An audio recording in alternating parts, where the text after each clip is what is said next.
ధరణి చట్టం ప్లేస్లో భూభారతి చట్టం తీసుకురావడం గల కారణం ఏంటి అసలు? కరోనాకు టీకా కనిపెట్టి సైడ్ ఎఫెక్ట్లు కొన్ని రోగాలు వచ్చినట్టుగా రికార్డుల సమస్యకి పరిష్కారంగా ఏ ధరణి అయితే వచ్చిందో ఈ 76 సమస్యలకు అదనంగా ఇంకో 45 రకాల సమస్యలు సృష్టించారు. 2018లో ధరణి చట్టం అమలులోకి వచ్చిన తర్వాత ఆ రైతుకు తెలియకుండానే ఇంకో రైతుకి మార్పు జరిగి పాస్ పుస్తకాలు వచ్చినాయి. ధరణి వచ్చిన తర్వాత ఒక పలానా 20 రకాల సమస్యలు వచ్చినాయి, వీటికి మరి పరిష్కారం వెతకండి అని ప్రభుత్వాన్ని ఆదేశించింది అప్పుడు హైకోర్టు. ఒక్క మాటలో చెప్పాలంటే భూమి ఉంది కానీ రికార్డులో తప్పులు ఉన్నాయి లేదా రికార్డుకి ఎక్కలేదు అని చెప్పే వాళ్ళే 20 లక్షల పైగా ఉంటారు. ధరణిలో ఉన్న వివరాలే మళ్ళీ భూభారతిలో ఉంటాయా? ధరణిలో ఉన్న రికార్డు భూభారతిలో. ధరణి పార్ట్ బి అంటే ఏంటి? 23 రకాల కారణాలతోటి పార్ట్ బిలో పెట్టారు. పార్ట్ బిలో పెట్టడం వల్ల ధరణి బుక్ రాలేదు. వారసత్వంగా భూమి వస్తే ఎట్లా అంటే పట్టా పొందాలి, ఎట్లా పాస్ పుస్తకం పొందాలి? ధరణి చట్టంలో వెసులుబాటే లేదు, అసలు మార్చే అధికారమే లేదు. కొత్తగా రాబోతున్న గ్రామ పాలన అధికారుల పాత్ర ఎట్లా ఉండబోతుంది? భూములకు సంబంధించి ఏం చేస్తే బాగుంటుందని అడిగితే ఒక 10 అంశాలు చెప్పారు. పహాని మళ్ళీ రాస్తారా? పహాని వస్తుంది, పహాని రాయరు. భూమి క్రయ విక్రయాలు రిజిస్ట్రేషన్ విధానంలో కొత్తగా ఏమైనా మార్పులు తెచ్చారా? ఈ రోజున మీరు తెలంగాణలో వ్యవసాయ భూమి కొనాలనుకుంటే ప్రతి విలేజ్లో ఆ కమతం నెంబర్ కొడితే లొకేషన్ రావాలి. ఈ ప్రక్రియ మీరు చేయబోతున్నాం. దానికి భూభారతి చట్టం రైతుకు నిజమైన చుట్టం కావాలి అంటే ఇంకా ఏం చేయాలి? రైతు రెవెన్యూ కార్యాలయానికి వచ్చే బదులు రెవెన్యూ కార్యాలయం రైతు ముంగిటికి వెళ్ళాలి.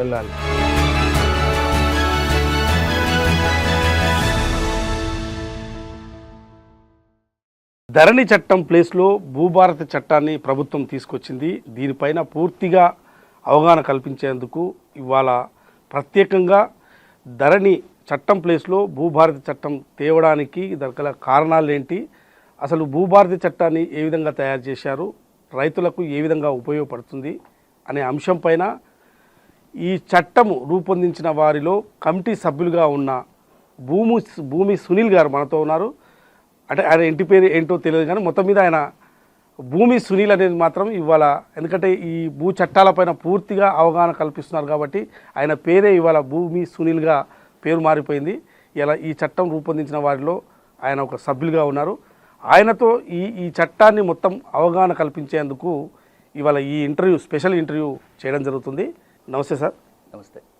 ఏంటి అసలు ధరణి చట్టం ప్లేస్లో భూభారతి చట్టం తీసుకురావడం గల కారణం ఏంటి అసలు? ఇప్పుడు ధరణి అయినా ఇప్పుడు వచ్చిన భూభారతి అయినా అంతకుముందు ఉన్న 1B కానీ కాసరా ఇవన్నీ కూడా గ్రామ స్థాయిలో భూమి యజమానుల రికార్డు. అంటే ఆ ఊళ్ళో ఎవరెవరికి భూమి ఉందని ఒక రికార్డులో రాసి పెడతాం.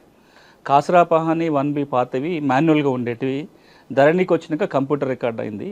ఈ స్థానంలోనే కొత్త హక్కుల రికార్డు వస్తుంది. ఎందుకు అంటే ఈ రోజునున్న పరిస్థితుల్లో ఒకప్పుడైతే భూమి ఉంది దున్నుకుంటే చాలు, దానికి ఏ కాగితంతో పని లేదు. కానీ ఈ రోజున మీకు గనక భూమి ఉంటే దాన్ని మీరు అనుభవించాలన్నా, అమ్ముకోవాలన్నా, లేదా గవర్నమెంట్ ఇచ్చే ఏ బెనిఫిట్, రైతు భరోసా కావచ్చు లేదా రైతు బీమా కావచ్చు, ఏ మేలు పొందాలన్నా ఆ భూమి మీది అని చెప్పి ఒక కాగితం మీ దగ్గర ఉండాలి. ఆ భూమి మీది అని గవర్నమెంట్ రికార్డులో రావాలి. అదే హక్కుల రికార్డుల పుస్తకం అంటాం, దాన్ని ROR అంటాం. ఈ ROR 71 నుంచి ఏదైతే చట్టం అమలు జరుగుతుందో దాంట్లో భారీ మార్పులు తీసుకొచ్చి అప్పటి ప్రభుత్వం ధరణి పేరుతో ఒక కొత్త ROR చట్టాన్ని తీసుకొచ్చింది, ఒక కొత్త వెబ్సైట్ని రూపకల్పన చేసింది. ఈ ధరణిలో మీరు చూస్తే కనుక ఎంతమందికి అయితే భూమి ఉందో భూమి ఉన్న వాళ్ళలో 60-70% మందికి రికార్డులో తప్పులు వచ్చినాయి. నాకు భూమి ఉంది, నాకు పాస్ పుస్తకం రాలేదు, నాకు భూమి ఉంది, ధరణి పాస్ పుస్తకం వచ్చింది కానీ తప్పుల తడకగా ఉన్నాయి, పేరు తప్పుపడిందనో లేకపోతే విస్తీర్ణం తప్పుపడిందనో రకరకాల తప్పిదాలు ఉన్నాయి. ఇప్పుడు ఆ తప్పులు సరిచేసే వ్యవస్థ కూడా లేకుండా పోయింది ధరణి చట్టంలో. ఈ నేపథ్యంలో గడిచిన 5 ఏళ్ల కాలంలో 2020లో ధరణి వచ్చినప్పటి నుంచి ఇప్పటి వరకు చూసినట్లయితే ఎంత లేదన్నా 25 లక్షల మంది రైతు కుటుంబాలు ధరణి ఇబ్బందుల వల్ల బాధపడుతున్న సందర్భం.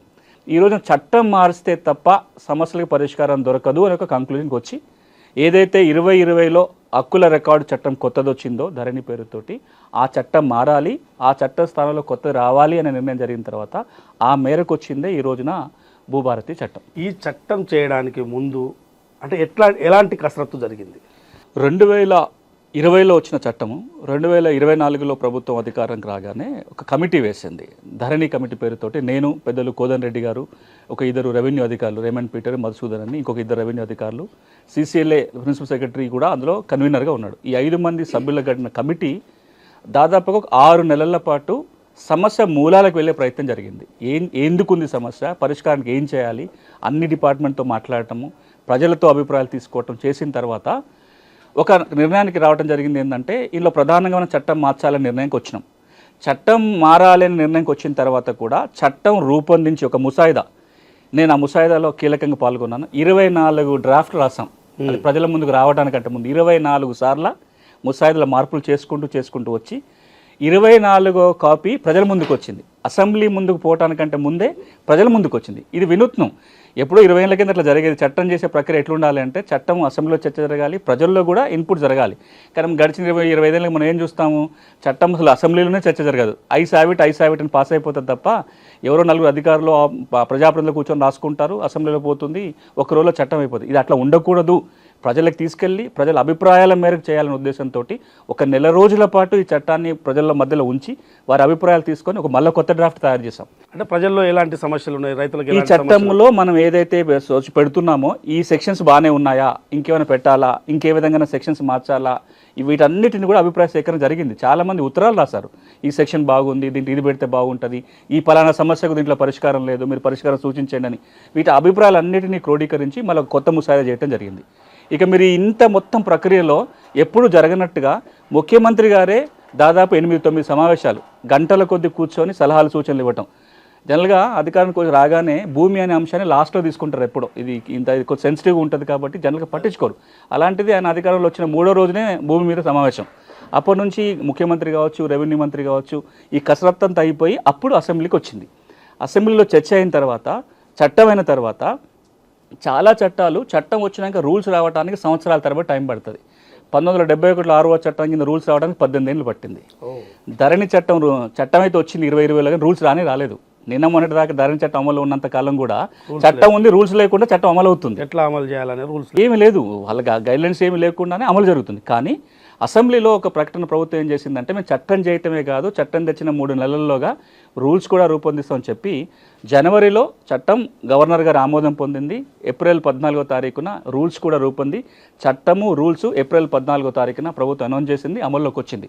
మీరు కనుక చూస్తే దాదాపుగా 14-15 నెలల పాటు చట్టం తేవాలనే ఆలోచన దగ్గర నుంచి చట్టం ముసాయిదా తయారయ్యి అందరి అభిప్రాయాలు తీసుకొని అసెంబ్లీ ఆమోదం, గవర్నర్ గారు ఆమోదం, రూల్స్, ఇంత భారీ కసరత్తు నాకు తెలిసి ఇటీవల ఏ చట్టం మీద ఇంత కసరత్తు జరగాలి. అంత కసరత్తు తర్వాత భూభారతి చట్టం ఈ రోజున తెలంగాణలో అమల్లోకి వచ్చింది. తెలంగాణలో ఎలాంటి భూ సమస్యలు ఉన్నాయి, ఇప్పుడు తెచ్చిన భూభారతి చట్టం ఏ విధంగా ఉపయోగపడుతుంది? తెలంగాణలో ఎట్లాంటి సమస్యలు ఉంటే మేము ఒక అధ్యయనం చేశాం. నేను 21 సంవత్సరాలుగా భూ సమస్యల మీద పనిచేస్తున్నా.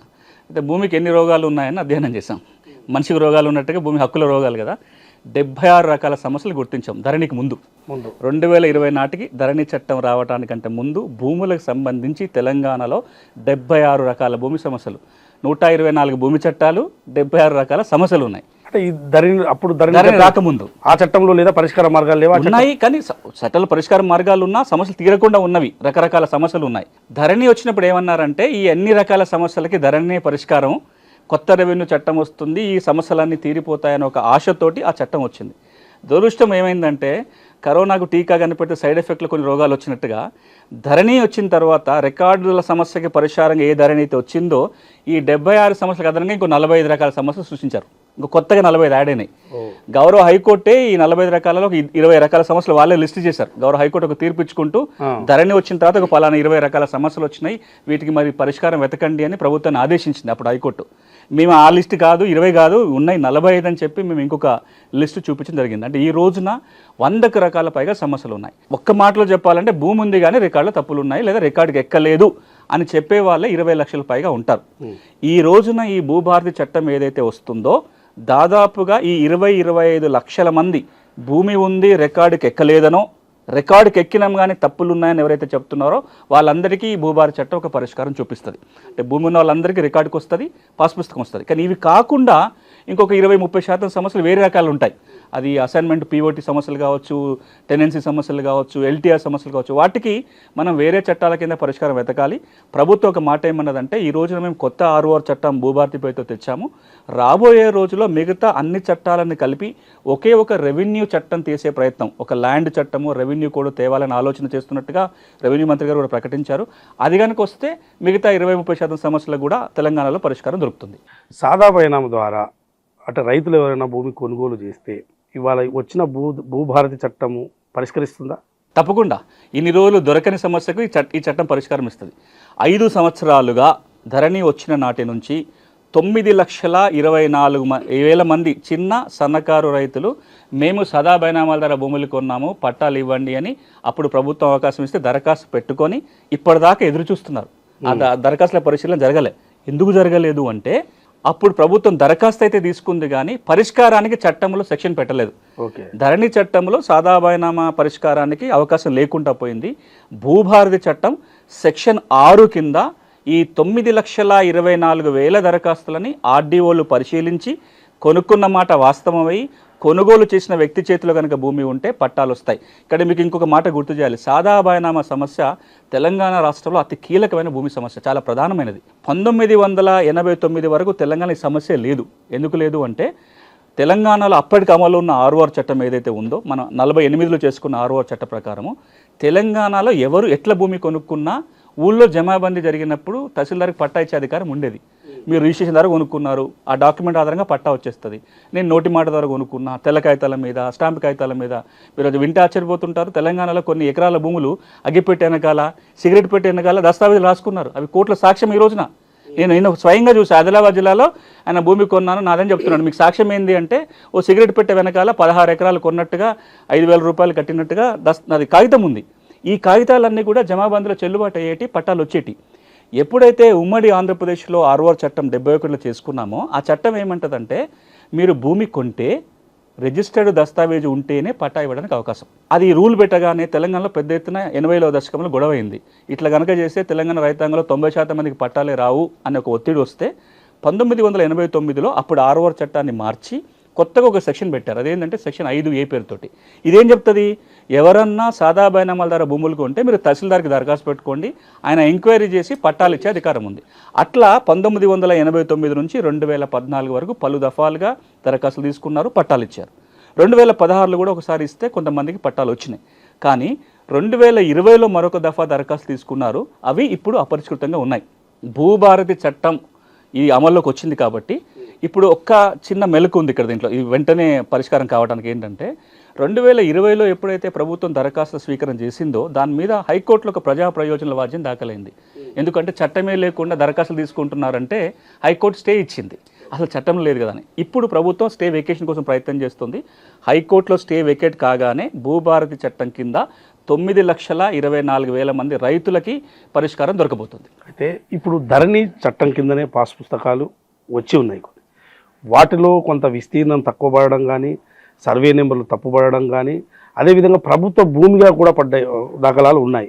వీటి అన్నిటికీ ఈ సమస్య పరిష్కారాలకు అన్ని చూపిస్తుందా అసలు ఈ చట్టం? ఇప్పుడు మీరు ప్రభుత్వం తెచ్చిన చట్టం మీరు అడిగేది చాలా చాలా కీలకమైన ప్రశ్న. ఎందుకంటే ఈ రోజున తెలంగాణ రైతాంగం ధరణికి సంబంధించిన కీలకమైన సమస్య ఇదే.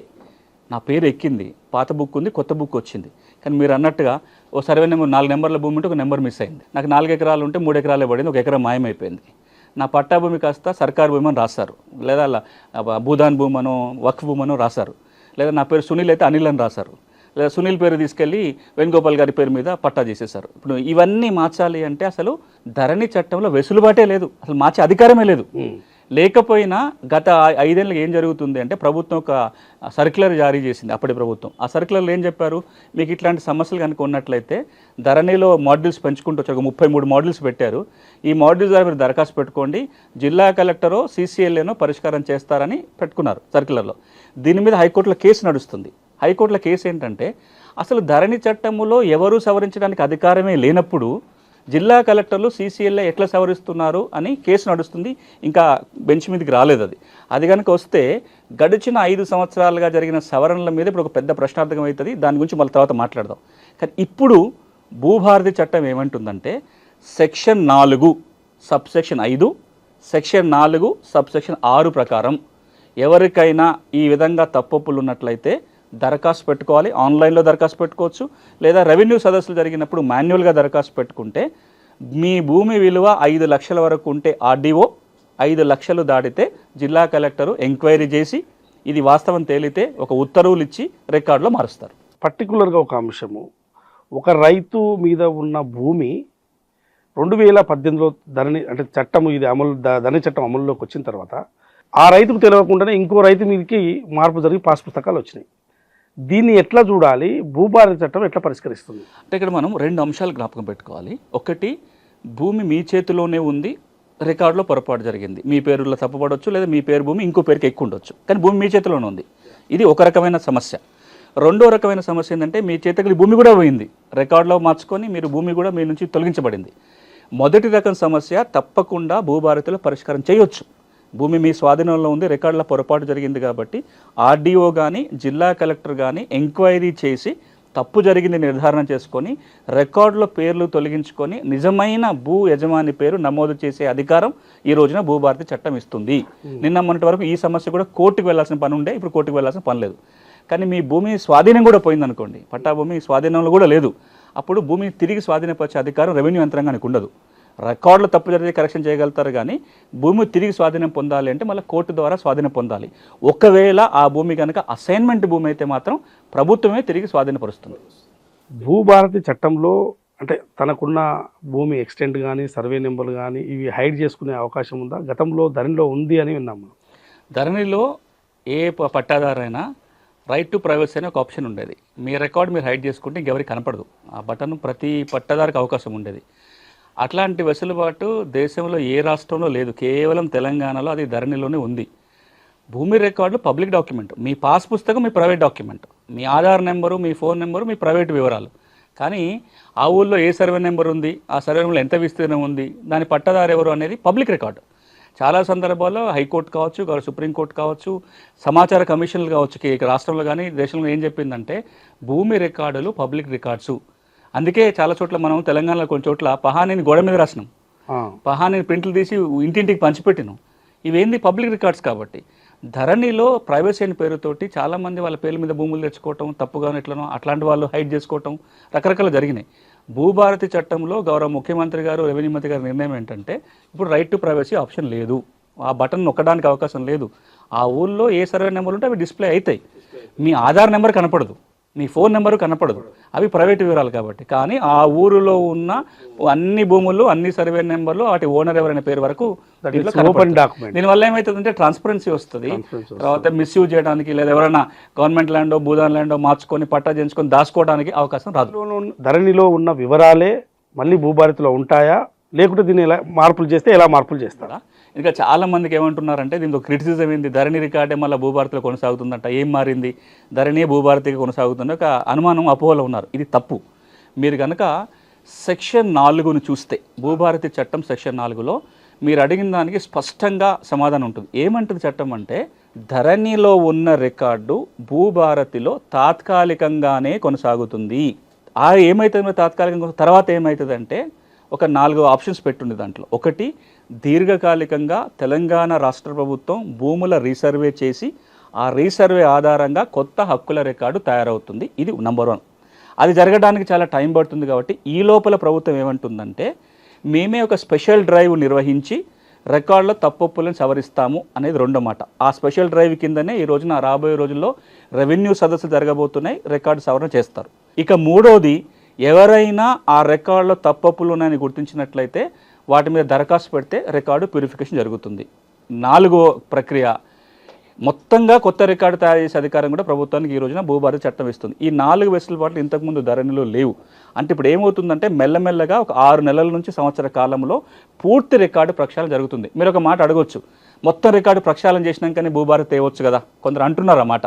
కానీ మీరు ఏ చట్ట ప్రకారం ప్రక్షాళన చేస్తారు? ఈ రోజు ధరణి తప్పులు ఉన్నాయి, ఏ చట్ట నియమం ప్రకారం దాన్ని సవరిస్తారు? దానికి ఒక చట్టం ఉండాలి కదా. ఇప్పుడు భూభారతి అందుకే చట్టం చేసింది. చట్టం చేసి ఈ తప్పులను సవరించే అధికారం మనం రెవెన్యూ యంత్రాంగానికి ఇచ్చాం. మరి ఇంకో మాట అడగొచ్చు, కొత్త చట్టం చేసుకున్నాక ఒక 4 నెలలో 3 నెలల్లో మొత్తం అన్నీ ఆపేసి ప్రక్రియ చేయొచ్చు కదా అని. అట్లా జరిగింది పోయినసారి 2020లో ధరణి వచ్చినప్పుడు మీకు జ్ఞాపకం ఉంటుంది. ఓ 4 నెలలు 6 నెలల పాటు రిజిస్ట్రేషన్లు ఆగిపోయినాయి, రెవెన్యూ కోర్టులు ఆగిపోయినాయి, మ్యూటేషన్లు ఆగిపోయినాయి. దానివల్ల జనం చాలా ఇబ్బంది పడ్డారు. ఈరోజు మళ్ళీ అలాంటి ఇబ్బందులు రావద్దని దీన్ని తాత్కాలికంగా కొనసాగిస్తూ కొత్త రికార్డు తేబోతున్నాము. 1 సంవత్సర కాలంలో పూర్తి కొత్త రికార్డు వస్తుంది. ధరణి వెబ్ పోర్టల్ స్థానంలో భూభారతి పోర్టల్ వచ్చిందా, లేకుంటే వస్తే దాంట్లో ఎలాంటి మార్పులు జరిగాయి? ఇప్పుడు ధరణి స్థానంలో భూభారతి పోర్టల్ వచ్చింది. కానీ మీరు ఏదైతే ఈ రోజున భూభారతి పోర్టల్ చూస్తారో పాత దాన్ని పూర్తిగా మార్పు చేర్పులతో వచ్చిన రికార్డు.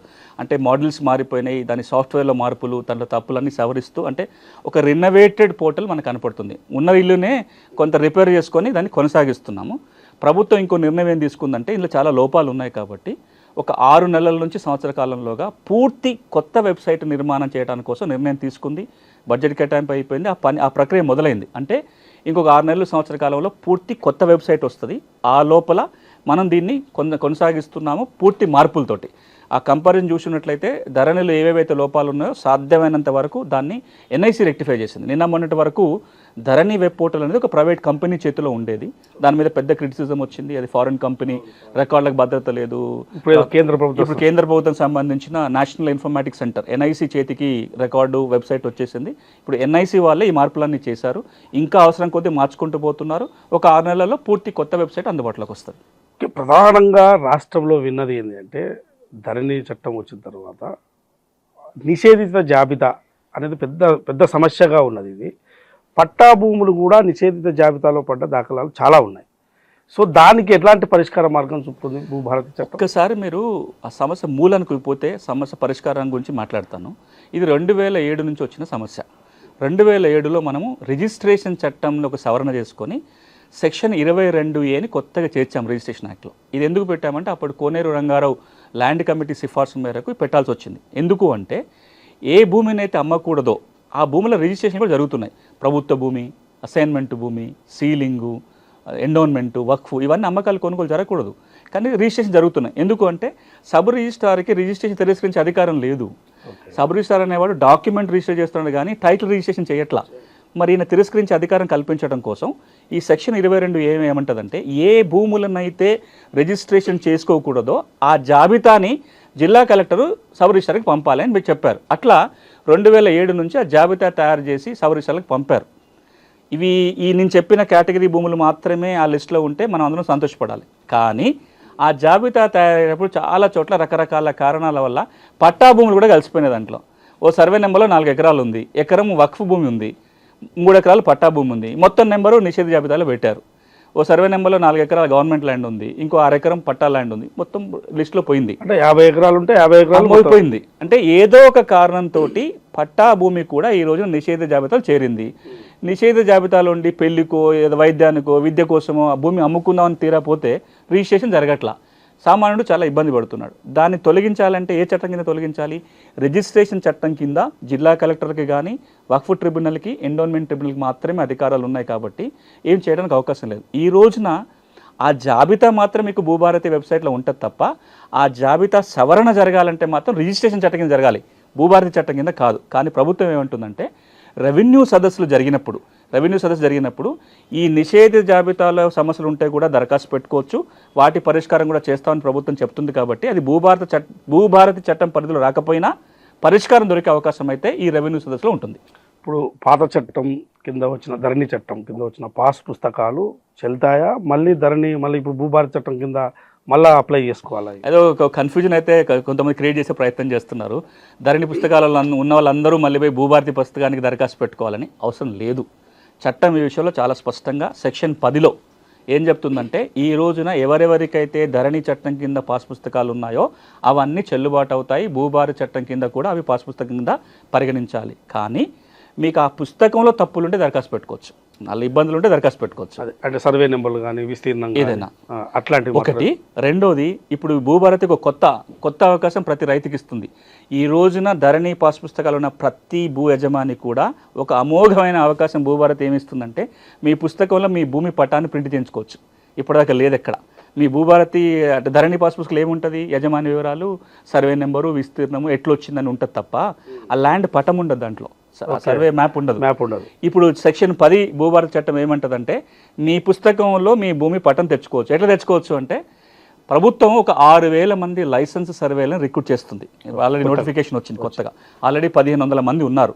అంటే ఒక 7,500 మంది లైసెన్స్ సర్వేయర్లు రాబోయే 6 నెలల్లో అందుబాటులోకి వస్తారు. మీరు వాళ్ళకి దరఖాస్తు పెట్టుకొని ప్రీమియం ఉంటుంది, 500 రూపాయలు 1000 రూపాయల ఫీజు ఉంటుంది. అది కడితే లైసెన్స్ సర్వేయర్ వచ్చి మీ భూమి కొలుస్తాడు, ఒక పటం తయారు చేస్తాడు. ఈ పటం తీసుకొని మీరు తహసీల్దార్కి దరఖాస్తు పెట్టుకుంటే, మండల్ సర్వేయర్ తోటి వ్యాలిడేట్ చేయించుకుంటే మీ పాస్ పుస్తకంలో మీ భూమి పటం రాబోతుంది.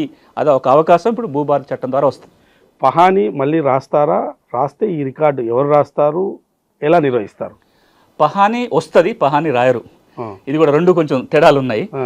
2020 ధరణి చట్టం వచ్చేంత వరకు మనం గ్రామ స్థాయిలో దాదాపుగా 11 రికార్డులను నిర్వహించేవాళ్ళం. అందులో కీలకమైనది పహాని. మనకు నిజాం జమానాలో గ్రామ స్థాయిలో 44 భూమి రికార్డులు ఉండేవి విలేజ్లో. అవి తగ్గించుకుంటూ 96కి వచ్చేసరికి 11 రికార్డులు అయినాయి.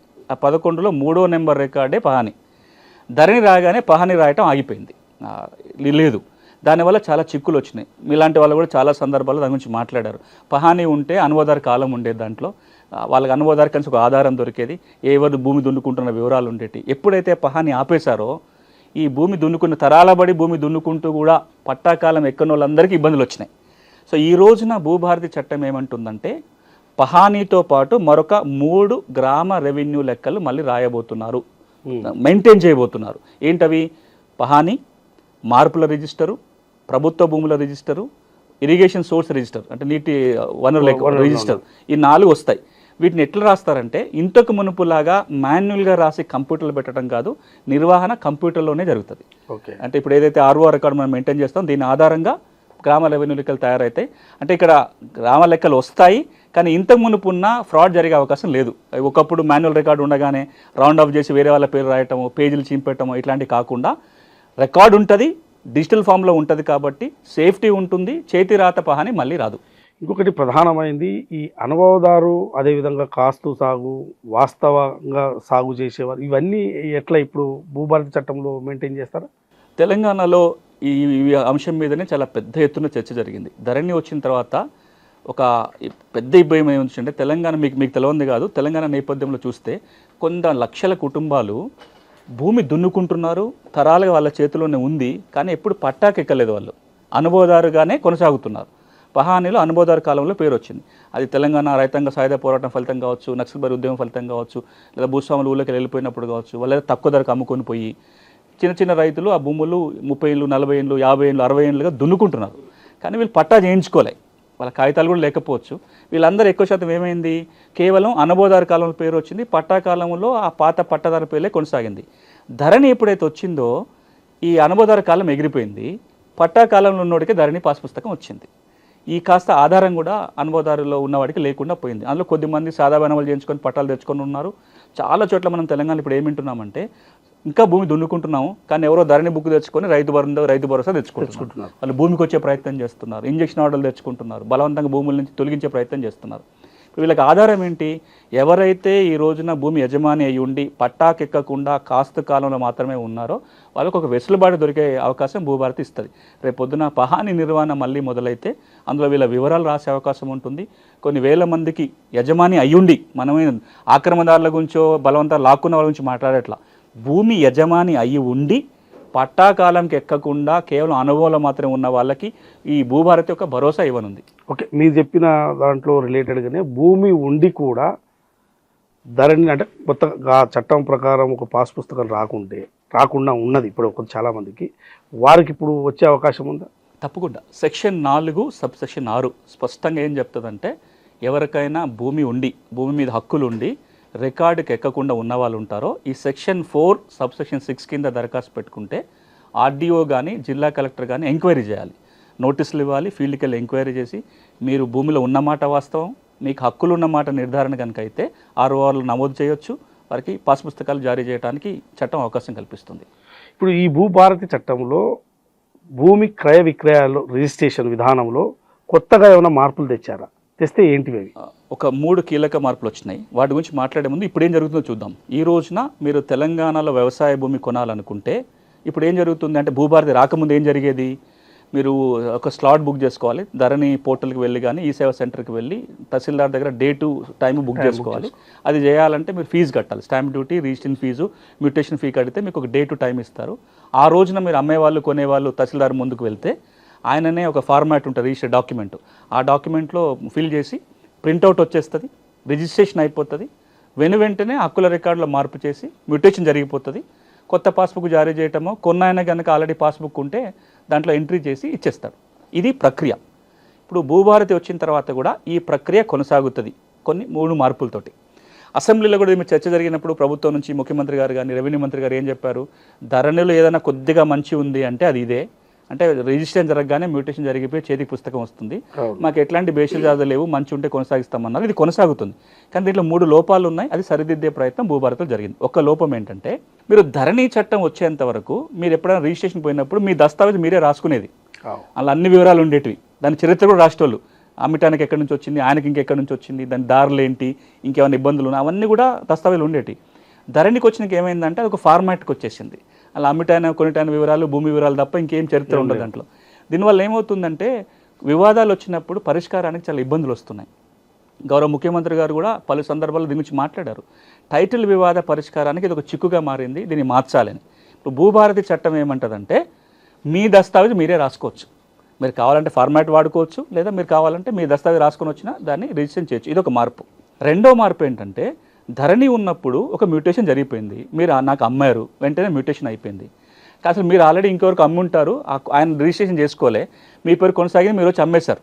నా మ్యూటేషన్ మీద ఇప్పుడు అభ్యంతరం ఉంది. మ్యూటేషన్ మీద అభ్యంతరం ఉంటే కోర్టుకు వెళ్ళడం తప్ప వేరే మార్గం ఉండేది కాదు ధరణిలో. భూభారత్ ఏమంటుందంటే, ఈ మ్యూటేషన్ మీద కనుక అభ్యంతరం ఉంటే, అమ్మకాలు కొనుగోలు జరిగినప్పుడు డాక్యుమెంట్ రిజిస్ట్రేషన్ మీద అభ్యంతరం ఉంటే ఏం చేయలేం, కానీ మ్యూటేషన్గా అభ్యంతరం ఉంటే కోర్టుకు వెళ్ళాల్సిన పని లేదు. ఆర్డీఓకి మొదటి అప్పీల్ చేసుకోవచ్చు, జిల్లా కలెక్టర్కి రెండో అప్పీల్ కింద వెళ్ళే అవకాశం ఉంది. ఇది రెండో మార్పు. ఇక మూడో మార్పు, ఇది తెలంగాణలో ఒక రెవల్యూషనరీ చేంజ్ తేబోతున్న మార్పు. ఇదేంటి, రాబోయే రోజులలో ప్రభుత్వం ఒక డేట్ చెప్తుంది. ఆ డేట్ నుంచి ఈ మూడో నియమం అమల్లోకి వస్తుంది. అదేంటంటే, మీ భూమి రిజిస్ట్రేషన్ చేసుకునే ముందే మ్యాప్ కంపల్సరీ. మీరు లైసెన్స్ సర్వే దగ్గరికి పోయి మీరు ఏ భూమి అయితే కొంటున్నారో దాన్ని సర్వే చేయించుకొని ఆ మ్యాప్ని మీ దస్తావేజ్కి దత్తపరిచిన మాత్రమే రిజిస్ట్రేషన్ అవుతుంది. దీని మీద చాలామందికి అనుమానాలు వస్తున్నాయి. అంటే మ్యాప్ ఎట్లా తయారు చేస్తారు, ఎవరు చేస్తారు, దాని మీద మాట్లాడుకోవాలి. బట్ ఈ మ్యాప్ రావటం వల్ల ఏమవుతుందంటే, ఒక 5 ఏళ్ళ 10 ఏళ్లలో తెలంగాణలో గ్రామాల్లో సగం పైగా భూమి కొత్తగా సర్వే అయిపోతుంది. దీన్ని మనం ఇంక్రిమెంటల్ సర్వే అంటాం. అంటే ఎప్పుడెప్పుడు లావాదేవీ జరిగితే ఆ భూమికి సర్వే అయిపోతుంది. దానివల్ల మన రీసర్వే సమస్య నుంచి బయటపడడానికి ఉంటుంది.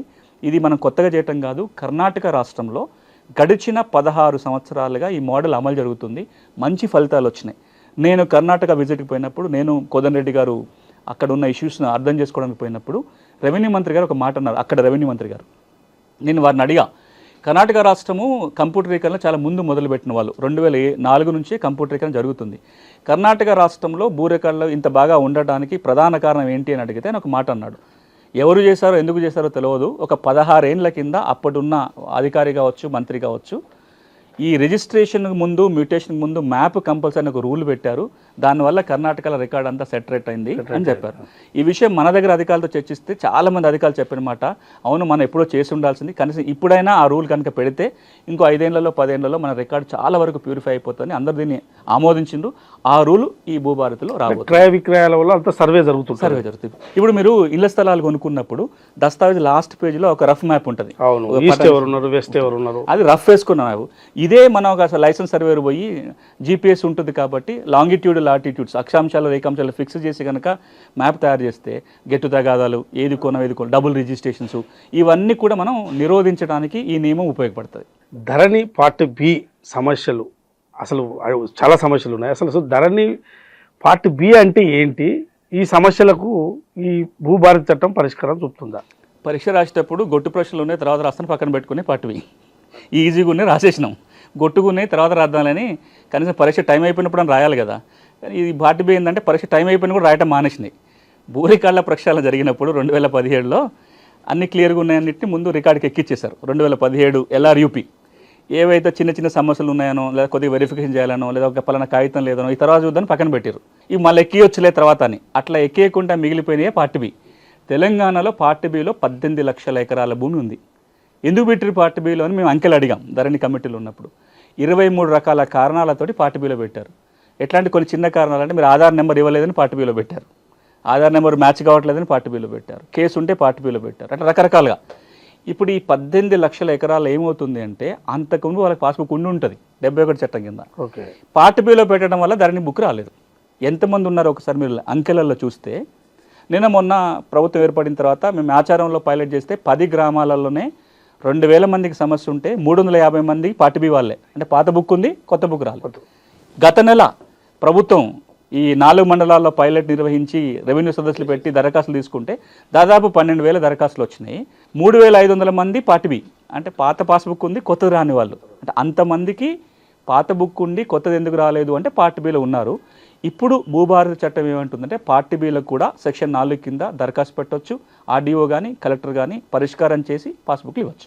ఓకే, భూభారతి చట్టం ద్వారా అంటే కొనుగోలు చేసిన భూమికి మ్యూటేషన్ ఏ విధంగా చేస్తారు, దాని ప్రక్రియ ఎట్లా జరుగుతుంది? అంటే ఇప్పుడు మనం ఇంతకుముందు మాట్లాడింది కొనుగోలుకు సంబంధించింది. ఆటోమేటిక్ ఇంతకుముందు జరిగింది రిజిస్ట్రేషన్ కాగానే మ్యూటేషన్ అయిపోతుంది. నేను ఇంతకుముందు మార్పు పాస్ పుస్తకం వచ్చే టైం ఎంత, డ్యూరేషన్, ఇదంతా ఉంటుంది కదా. ఇప్పుడు మళ్ళీ 3 రకాలుగా ఉంటాయి మ్యూటేషన్స్. ఇప్పుడు మనం ఏమంటున్నాం అంటే భూభారతి చట్టము ధరణి చట్టానికి ఒక ప్రధాన వ్యత్యాసం చూస్తే, భూమి హక్కు ఏ విధంగా వచ్చినా రికార్డుకి ఎక్కించే బాధ్యత ప్రభుత్వం మీద ఉంటుంది. అది నేను కొనుగోలు చేస్తే రావచ్చు, వారసత్వంగా రావచ్చు, కోర్టు డిగ్రీ రావచ్చు, ఏదైనా రకరకాల 30/18 13B రకరకాల మార్గాల్లో రావచ్చు. 1971 6వ చట్టం ఏముండేదంటే మీకు ఏ విధంగా భూమి మీద హక్కు సంక్రమించినా రికార్డుకి ఎక్కించే బాధ్యత తహసీల్దార్ మీద ఉండేది, రికార్డుకి ఎక్కేది, పాస్బుక్ వచ్చేది. ధరణికి వచ్చేసరికి కేవలం 3-4 వాటినే గుర్తించారు: కొనుగోలు, వారసత్వం, కోర్టు డిగ్రీనే.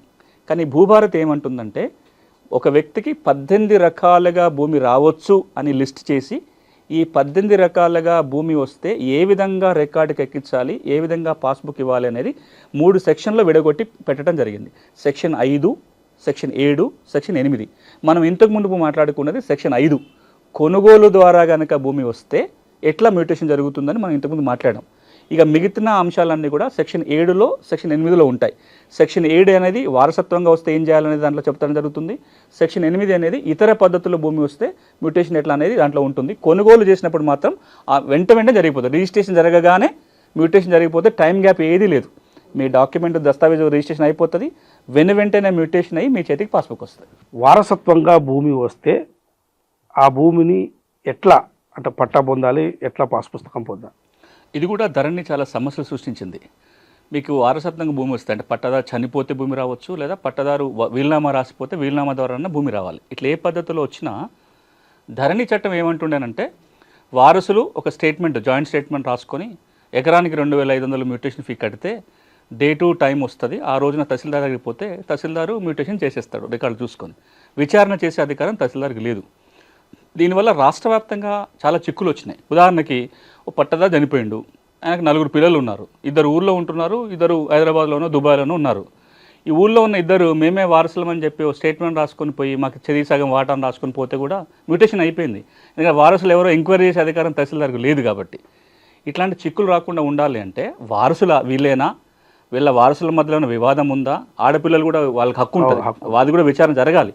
ఇవన్నీ చేయాలి అంటే ధరణి చట్టంలో తహసీల్దార్కి అధికారం లేకపోవటం వల్ల ఇబ్బందులు వస్తున్నాయి గుర్తుపెట్టుకొని, ఇప్పుడు భూభారతి చట్టం ఏమంటుందంటే మీకు పట్టదారు చనిపోతే వారసత్వంగా భూమి వచ్చినా, లేదా మీ దగ్గర వీలునామా ఉన్నా ఒక జాయింట్ స్టేట్మెంట్ రాయటం కానీ, లేదా మీ వీలునామా కాగితాన్ని కానీ దరఖాస్తుతో పాటు పెట్టి తహసీల్దార్కి అప్లై చేయాలి. తహసీల్దార్కి అప్లై చేయగానే వెంటనే మ్యూటేషన్ జరగదు. 30 రోజుల్లోగా తహసీల్దారు ఎంక్వైరీ చేయాలి, వారసులకు నోటీసులు ఇవ్వాలి, విచారణ చేసి వారసుల మధ్యలో వాటా నిర్ధారణ చేసుకొని వివాదం లేదని నిర్ధారణకు వచ్చినాక 30 రోజుల్లో మ్యూటేషన్ చేస్తాడు. ఆ మ్యూటేషన్ ఆర్డర్ ద్వారానే రికార్డులో మార్పు వస్తుంది. ఇక చాలామందికి ఏమనుకోవచ్చు అంటే తహసీల్దార్ 30 రోజులకు చేయకపోతే ఎట్లా, మళ్ళీ ఇంతకుముందులాగా 6 నెలల్లో సంవత్సరం కాలయాపన చేస్తే ఇబ్బంది అవుతుందని చాలామందికి అనుమానం ఉంటుంది. దీన్ని నివృత్తి చేయడం కోసం భూభారతి చట్టం ఏమంటుందంటే 30 రోజుల్లోగా కనుక తహసీల్దార్ మ్యూటేషన్ చేయకపోతే 31వ రోజు మీ దరఖాస్తులో ఏ విధంగా మీ వాటాల పంపిణీ అడిగారో ఆ మేరకు కంప్యూటర్ మ్యూటేషన్ చేసేస్తుంది. ఇది ఆటో మ్యూటేషన్ అంటాం. సో మీకు పాస్బుక్ వచ్చేస్తుంది. కానీ ఒక మండలంలో కనుక ఎక్కువ ఆటో మ్యూటేషన్ జరిగితే రెవెన్యూ అధికారులు వాళ్ళు రివ్యూ చేస్తారు, తహసీల్దార్ మీద చర్యలు తీసుకోవడానికి కూడా ఉంటుంది ఆటో మ్యూటేషన్ చేయకుండా. సో ఇది ఏమవుతుంది, వారసత్వంగా భూమి వస్తే విచారణ చేసి నిజమైన వారసులకి వాళ్ళ హక్కుల మేరకు మ్యూటేషన్ చేసే విధంగా సెక్షన్ 7 భూభారతి చట్టంలో పొందుపరిచారు. సో మొత్తం ఓవరాల్గా విచారణ జరగాల్సిందే వారసత్వం అనేది. ఇప్పుడు మీకు రిజిస్ట్రేషన్ జరిగినప్పుడైతే విచారణ లేదు, అప్పటికప్పుడే జరిగిపోతుంది. వారసత్వంగా భూమి వచ్చినప్పుడు మాత్రం స్థానికంగా విచారణ చేసిన తర్వాతనే మ్యూటేషన్. ఓకే, మరొకటి ప్రధానమైంది కోర్టు డిగ్రీ లావణి పట్టా 38 ఓఆర్సి పొందిన ల్యాండ్స్ ఎవరైతే ఉంటారో రైతులు, వారు పాస్ పుస్తకం ఎలా పొందాలి భూభారతి చట్టం ద్వారా? ఇప్పుడు నాకు రకరకాలుగా భూమి వచ్చే అవకాశం. ప్రభుత్వం అసైన్మెంట్ పట్టా ఇచ్చింది ఒక పద్ధతి, లేదా నేను ఇనాం భూమికి ఓఆర్సీ తెచ్చుకున్నా, నా దగ్గర ఓఆర్సీ ఉంది కానీ ఇంకా పాస్బుక్ రాలేదు. నేను పీటీని అంటే రక్షిత కౌలుదారిని 38 సర్టిఫికేట్ తెచ్చుకునే అవకాశం నాకు ఉంది. ఆర్డీఓ నాకు 38 ఇచ్చాడు కానీ పాస్బుక్ రాలేదు. లేదు నేను అసైన్మెంట్ భూమి కొనుగోలు చేశా, భూమి లేని పేద వ్యక్తి కనుక అసైన్మెంట్ భూమి కొంటే 2017 డిసెంబర్ 31 కంటే ముందు వాళ్ళకి పట్టా ఇవ్వచ్చు, ఇచ్చే అధికారం కలెక్టర్కి ఉంటుంది. నాకు అట్లా సర్టిఫికేట్ వచ్చింది కానీ వీటిని ఏవి తీసుకొచ్చి ఆర్ఓఆర్ ఎక్కియాలంటే ధరణిలో అవకాశం లేదు. ఓకే, ఇప్పుడు భూభారత్ ఏమంటుందంటే మీరు చెప్పిన అన్నీ కూడా కోర్టు డిగ్రీ 38 ఓఆర్సీ 13B ఏ విధంగా భూమి వచ్చినా ఆర్డీఓకి దరఖాస్తు పెట్టుకోవాలి, ఆర్డీఓ విచారణ చేయాలి. మీకు హక్కులు వచ్చిన మాట వాస్తవం అయితే రికార్డుకి ఎక్కుతుంది, మీకు పాస్ పుస్తకం వస్తుంది. రికార్డులో పేరు ఉండి పాస్ పుస్తకం రాకపోతే భూభారతి చట్టం ద్వారా ఈ ఆప్షన్ ఉందా పాస్ పుస్తకం తెచ్చుకోవడానికి? తప్పకుండా. ఇప్పుడు ఎవరి పేరైతే రికార్డులో ఉంటుందో వాళ్ళకి పుస్తకం ఉండాలి. రికార్డు ఉండి కూడా పాస్ పుస్తకం రాని సందర్భాలు కొన్ని ఉండొచ్చు, వాళ్ళకి కొత్త పుస్తకం ఇష్యూ కాకపోవచ్చు. సెక్షన్ 10 భూభారతి చట్టం ఏమంటుందంటే మీ పేరు రికార్డులో ఉండి మీకు పాస్ పుస్తకం అందకపోతే 300 రూపాయలు ఫీజు కట్టి తహసీల్దార్కి దరఖాస్తు పెట్టుకుంటే కొత్త పాస్ పుస్తకం జారీ చేస్తారు. ఓకే, అసైన్డ్ భూములకు లావణి పట్టా భూములకు మీరు అంటే కొత్తగా పాస్ పుస్తకాలు ఇస్తారా? ఇది అసైన్మెంట్ సమస్యలు 2 విధాలుగా చూడాలి. ఒకటి అసైనీ ఉన్నాడు లేదా ఆయన వారసులకు భూమి వచ్చింది, అసైనీకి కొత్త బుక్ రాలేదు, లేదా అసైనీ వారసుల పేరు మీద మ్యూటేషన్ జరగలేదు, ఇట్లాంటి ఇబ్బందులు చాలా ఉన్నాయి. తెలంగాణ రాష్ట్రంలో 25 లక్షల ఎకరాల అసైన్మెంట్ భూమి ఉంది. ఇందులో మీరు అసైనీ అయి ఉన్నా లేదా అసైనీ వారసులకు మ్యూటేషన్ జరగాలన్నా సెక్షన్ 8 కింద పట్టా తెచ్చుకునే అవకాశం ఉంది. మీరు దరఖాస్తు పెట్టొచ్చు, పాస్బుక్ వస్తుంది. కానీ ఇక్కడ అడుగుతున్నది ఏంటంటే మేము అసైన్మెంట్ భూములను కొనుక్కున్నాము, మాకు పట్టా కావాలని అడుగుతున్నారు. దాని మీద మనం ఈ చట్టం కింద ఉండదు. అసైన్మెంట్ భూములు కొంటే పట్టా ఎట్లా అనేది పిఓటి చట్టం కింద ఉంటుంది. తెలంగాణ రాష్ట్రంలో అసైన్మెంట్ భూముల బదలాయింపు నిషేధ చట్టం 1977, దాన్నే మనం పిఓటి చట్టం అంటాం, లేదా 9 of 77 అంటాం. ఈ చట్టం ఏమంటుందంటే అసైనీలు భూముల అమ్మకాలు కొనుగోలు చేయడానికి అంటే వేరే వాళ్ళకి అమ్మడానికి వీలు లేదంటారు. దానికి ఒక ఎక్సెప్షన్ ఏంటంటే భూమి లేని పేద కుటుంబానికి చెందిన వ్యక్తి కనుక అసైన్మెంట్ భూమి కొంటే వాళ్ళకే లావణి పట్టా లేదా అసైన్మెంట్ పట్టా ఇవ్వాలి, ఇచ్చే అధికారం కలెక్టర్కి ఉంది. అది పిఓటి చట్టం కింద. అట్లా కనుక ఎవరైనా కలెక్టర్ దగ్గరికి పోయి లావణి పట్టా తెచ్చుకుంటే భూభారతి కింద పాస్బుక్ తెచ్చుకునే అవకాశం ఉంటుంది. కానీ ఈ 2 కాకుండా ఒక 3వ అంశం ఉంది. అది రాష్ట్ర వ్యాప్తంగా పెద్ద చర్చ జరుగుతుంది, ప్రభుత్వం నిర్ణయం కూడా తీసుకోవాలి. అదేంటంటే అసైన్మెంట్ భూములకి అమ్ముకునే హక్కు కావాలని అడుగుతున్నారు. చాలా ఇదే పెద్ద సమస్య. మీరు భూభారతి మీద చర్చ జరిగిన ప్రతిసారి మీరు కింద కామెంట్లు కూడా చూడండి, ఎవరైనా వాటిలలో అన్నీ అడుగుతారు అసైన్మెంట్కి పట్టాలు ఇస్తారా, పట్టాలు ఇస్తారంటే. ఇప్పుడు నేను చెప్పింది ఏంది, అసైనీకి పాస్బుక్ ఇవ్వచ్చు, అసైనీ నుంచి పేదోడు కొనుక్కుంటే పాస్బుక్లు ఇవ్వచ్చు, కానీ ఇతర సందర్భంగా పూర్తి పట్ట హక్కులు ఇవ్వటం అనేది ఈ చట్ట పరిధిలో రాదు. పక్కనున్న కర్ణాటక రాష్ట్రం చట్టాన్ని మార్చుకుంది, గత సంవత్సరం ఆంధ్రప్రదేశ్లో మారింది. తెలంగాణలో చర్చ ఏంటంటే ఈ 25 లక్షల ఎకరాల అసైన్మెంట్ భూమికి పట్టా హక్కులు ఇవ్వాలి అని. దాని మీద ఇంకా ప్రభుత్వం నిర్ణయం తీసుకోలేదు. ఆ నిర్ణయం కనుక తీసుకుంటే అప్పుడు పట్టా హక్కులు వస్తాయి. ఓకే, నిర్ణయం తీసుకుంది అంటే ఎట్లా? పిఓటి చట్టపరిధి. ఇప్పుడు దీని మీద 2 భిన్నాభిప్రాయాలు ఉన్నాయి. ఒక అభిప్రాయం ఏంటంటే అసైన్మెంట్ భూములు ఇచ్చి తరాలు గడిచిపోతుంది కదా, అప్పటి పరిస్థితుల్లో అమ్మకూడదని నియమం పెట్టడానికి ఒక అర్థం ఉంది. ఇప్పుడు వాళ్ళ ఇంట్లో ఏదైనా అవసరానికి అమ్ముకోవాలన్నా అమ్ముకోలేకపోతున్నారు, వాళ్ళ భూమి విలువలు తగ్గిపోతున్నాయి. కాబట్టి పక్కనున్న భూమి పట్టా భూమి అయితే ₹1,00,000 పోతుంది, అసైన్మెంట్ భూమి అంటే ₹1,00,000 కూడా అడగట్లేదు. కాబట్టి ఈ 25 లక్షల ఎకరాల భూమికి పట్టా భూమిగా మార్చాలి అని ఒక డిమాండ్. దానికి కాదనే వాళ్ళు ఏమంటారంటే ఈ అసైన్మెంట్ భూములు ఎక్కువగా ఉన్నాయే ఎస్సీ ఎస్టీ వాళ్ళ దగ్గర, ఎక్కువ భూమి వాళ్ళ చేతిలోనే ఉంది, మీరు అమ్ముకునే హక్కు కనుక ఇస్తే ఆ కొద్ది భూమి కూడా వాళ్ళ చేతిలో మిగలదు, కాబట్టి పూర్తి అమ్ముకునే హక్కు ఇప్పటికి కూడా ఇవ్వకూడదు అని కొంత వాదించే వాళ్ళు ఉన్నారు. ఈ 2 భిన్నాభిప్రాయాల మధ్యలో ఇంకా ప్రభుత్వం ఏ నిర్ణయం తీసుకోలేదు. ఓకే, మీరు చెప్పిన అంశాలలోనే రిజిస్ట్రేషను మ్యూటేషన్ చేయించుకోవాలి అంటే సర్వే చేయించుకోవాలని అంటున్నారు. ఒకవేళ మరి ఇదంతా ప్రక్రియ జరగాలంటే సర్వే ఎవరు చేస్తారు? ఒకవేళ సర్వేలో ఇబ్బందులు వస్తే రిజిస్ట్రేషన్ మ్యూటేషన్ ఆగిపోతుందా? ఇలా 2 అంశాలు. ఒకటి మ్యాప్ ఎందుకు పెట్టాల్సి వచ్చిందో మనం మాట్లాడుకున్నాం. రిజిస్ట్రేషన్ కంటే ముందు, మ్యూటేషన్ కంటే ముందు సర్వే చేయాలనేమో ఇప్పటిదాకా లేదు. కొత్తగా భూభారతి పెడుతుంది. పెట్టి ఏమంటుందంటే ఈ సర్వే మండల్ సర్వే చేయాల్సిన పని లేదు. ఇప్పుడు మనకు ప్రతి మండలానికో 2-3 మండలాలకు ఒక మండల్ సర్వేయర్ ఉన్నాడు. ఈ మండల్ సర్వేల కొరత ఉంది, వాళ్ళని సర్వే చేయమని అడగట్లా. రిజిస్ట్రేషన్ మ్యూటేషన్ జరిగిన తర్వాత రోలు మండల్ సర్వేది వస్తుంది. రిజిస్ట్రేషన్ మ్యూటేషన్ ముందు మ్యాప్ తయారు చేసే బాధ్యత ప్రభుత్వం లైసెన్స్డ్ సర్వేయర్ల మీద ఉంచబోతుంది. ఎవరు ఈ లైసెన్స్ సర్వేయర్లు అంటే, ప్రభుత్వం సర్వే అకాడమీలో 1 సంవత్సరం పాటు శిక్షణ ఇచ్చి వాళ్ళకు ఒక లైసెన్స్ ఇస్తుంది. అంటే వాళ్ళకి అర్హత వస్తుంది సర్వే చేయడానికి. 2003లో ఈ విధానం వచ్చింది, లైసెన్స్ సర్వేల విధానం. కానీ పెద్దగా దానిలో ఉపయోగించుకోలే. ఈ రోజుకి తెలంగాణలో 1000-1500 మంది దాకా లైసెన్స్ సర్వేయర్లు ఉన్నారు. ఇప్పుడు ప్రభుత్వం ఏమంటుందంటే, రాబోయే రోజుల్లో మరొక 6000 మంది లైసెన్స్ సర్వేలను తయారు చేయబోతున్నారు. ఆ మేరకు ట్రైనింగ్ కోసం ఆ అప్లికేషన్ కాల్ఫర్ చేశారు. ఈ 6 నుంచి 8000 మంది సర్వేయర్లు ఉంటే ప్రతి మండలంలో 3-4 ఉంటారు. వీళ్ళకి దరఖాస్తు పెట్టుకుంటే వాళ్ళు చేస్తారు ఈ పని. సో ఇది మండల సర్వేయర్ పని కాదు. 500 రూపాయలు 1000 రూపాయల ఫీజు ఉండి చేస్తారు. ఇక్కడ ఇబ్బందులు 2 సమస్యలు వస్తున్నాయి. ఒకటి, ఈ లైసెన్స్ సర్వేయర్ కొలవడానికి పోయినప్పుడు పట్టదారు పాస్ పుస్తకంలో ఒక నెంబర్ ఉంది, తీరా కొలవడానికి పోతే ఆ నెంబర్ వేరే దాంట్లో వస్తుంది. పూర్తిగా వేరే దాంట్లో రావటము, లేదా కొంత నెంబర్ ఈ దీనిలో ఉండి కొంత వేరే దాంట్లో వచ్చినప్పుడు ఇప్పుడు ఈ సర్వే ఎట్లా చేస్తారు, రిజిస్ట్రేషన్ ఇబ్బంది అవుతుంది కదా అని ఒక అనుమానం వస్తుంది. రెండోది, గెటు తగాదాలు ఉన్నాయి. దీనికి చట్టం ఒక మార్గం, దీనికి గైడ్లైన్స్ కూడా రాబోతున్నాయి. ఈ చట్టం కూడా ఏమందంటే, రూల్స్లో కూడా ఒక మాట చెప్పారు, ఈ లైసెన్స్ సర్వేల వ్యవస్థ తీసుకొస్తున్నప్పుడు పూర్తి గైడ్లైన్స్ వస్తాయి. కానీ ప్రిలిమినరీగా అనుకున్నది ఏంటంటే, అసలు ఈ సమస్య రాకుండానే ఒక జాగ్రత్త ఉంది. అదేంటంటే, ఈ సర్వేకి పోయినప్పుడు, అంటే లైసెన్స్ సర్వేయర్ భూమిపై కొలవడానికి పోయినప్పుడు ఆ భూమి నెంబర్ ఏంది ఏది చూడట్లా. ఆయన ఏం చూస్తాడు, మీరు అమ్ముతున్నది ఏంది, ఆయన కొంటున్నది ఏంటి. మీ హద్దులు అయితే మీకు తెలవాలి కదా. ఇప్పుడు నాకు 4 ఎకరాల భూమి ఉంది, అందులో 1 ఎకరం నేను వేణుగోపాల్ గారికి అమ్ముతున్నా. నేను ఏం అమ్ముతున్నానో మీరేం కొంటున్నారో మీరు తెలియకుండా కొంటే ఎట్లా? కనీసం మన ఇద్దరికైతే తెలవాలి కదా. మీరు హద్దులు చూపిస్తే ఆ లైసెన్స్ సర్వే ఆ హద్దులనే కొలుస్తాడు. కొలిచి ఇది జియో రెఫరెన్స్ మ్యాప్ వస్తుంది. అంటే అక్షాంశాలు రేఖాంశాలు ఫిక్స్ అయ్యి దానికి ఒక కొత్త నెంబర్ జనరేట్ అవుతుంది. ఆ కొత్త నెంబర్నే మనం భూధార నెంబర్ అంటున్నాం. అదే మరి అయితే ల్యాండ్ పార్సల్ ఐడెంటిఫికేషన్ నెంబర్ అనో భూధార నెంబర్ అని అంటాం. ఈ కొత్త నెంబర్ క్రియేట్ అయ్యి ఈ నెంబర్ ద్వారా మీకు పాస్బుక్లో ఉండే నెంబర్ వేరు ఉంటుంది, ఈ మ్యాప్లో నెంబర్ వేరు ఉంటుంది. ఈ మ్యాప్ తీసుకెళ్తే కనుక రిజిస్ట్రేషన్ అయిపోతుంది. ఒకవేళ నిజంగా గెట్టు తగాద ఉందనుకోండి, గెట్టు తగాద ఉంటే ముందు పరిష్కారం చేసుకోవాలి కదా. గెట్టు తగాదలున్న భూమి కొనుక్కుంటే ఎట్లా? సో ముందు ఆ గెట్టు తగాద పరిష్కారం కావాలి. 98% 99% తగాదాలు రావు. ఎందుకు అంటే, ఇది కొత్త నెంబర్ జనరేట్ అవుతుంది కాబట్టి వైవర్డ్ కబ్జా కేసులు ఈ నెంబర్లో కొంచెం ఉంది, ఆ నెంబర్లో కొంచెం ఉంది, ఒక ప్రస్తావన రాకుండానే ఈ సర్వే చేయడానికి అవకాశం ఉంది. దానికి పూర్తి విధి విధానాలు రాబోయే రోజుల్లో ప్రభుత్వం ఇవ్వబోతుంది.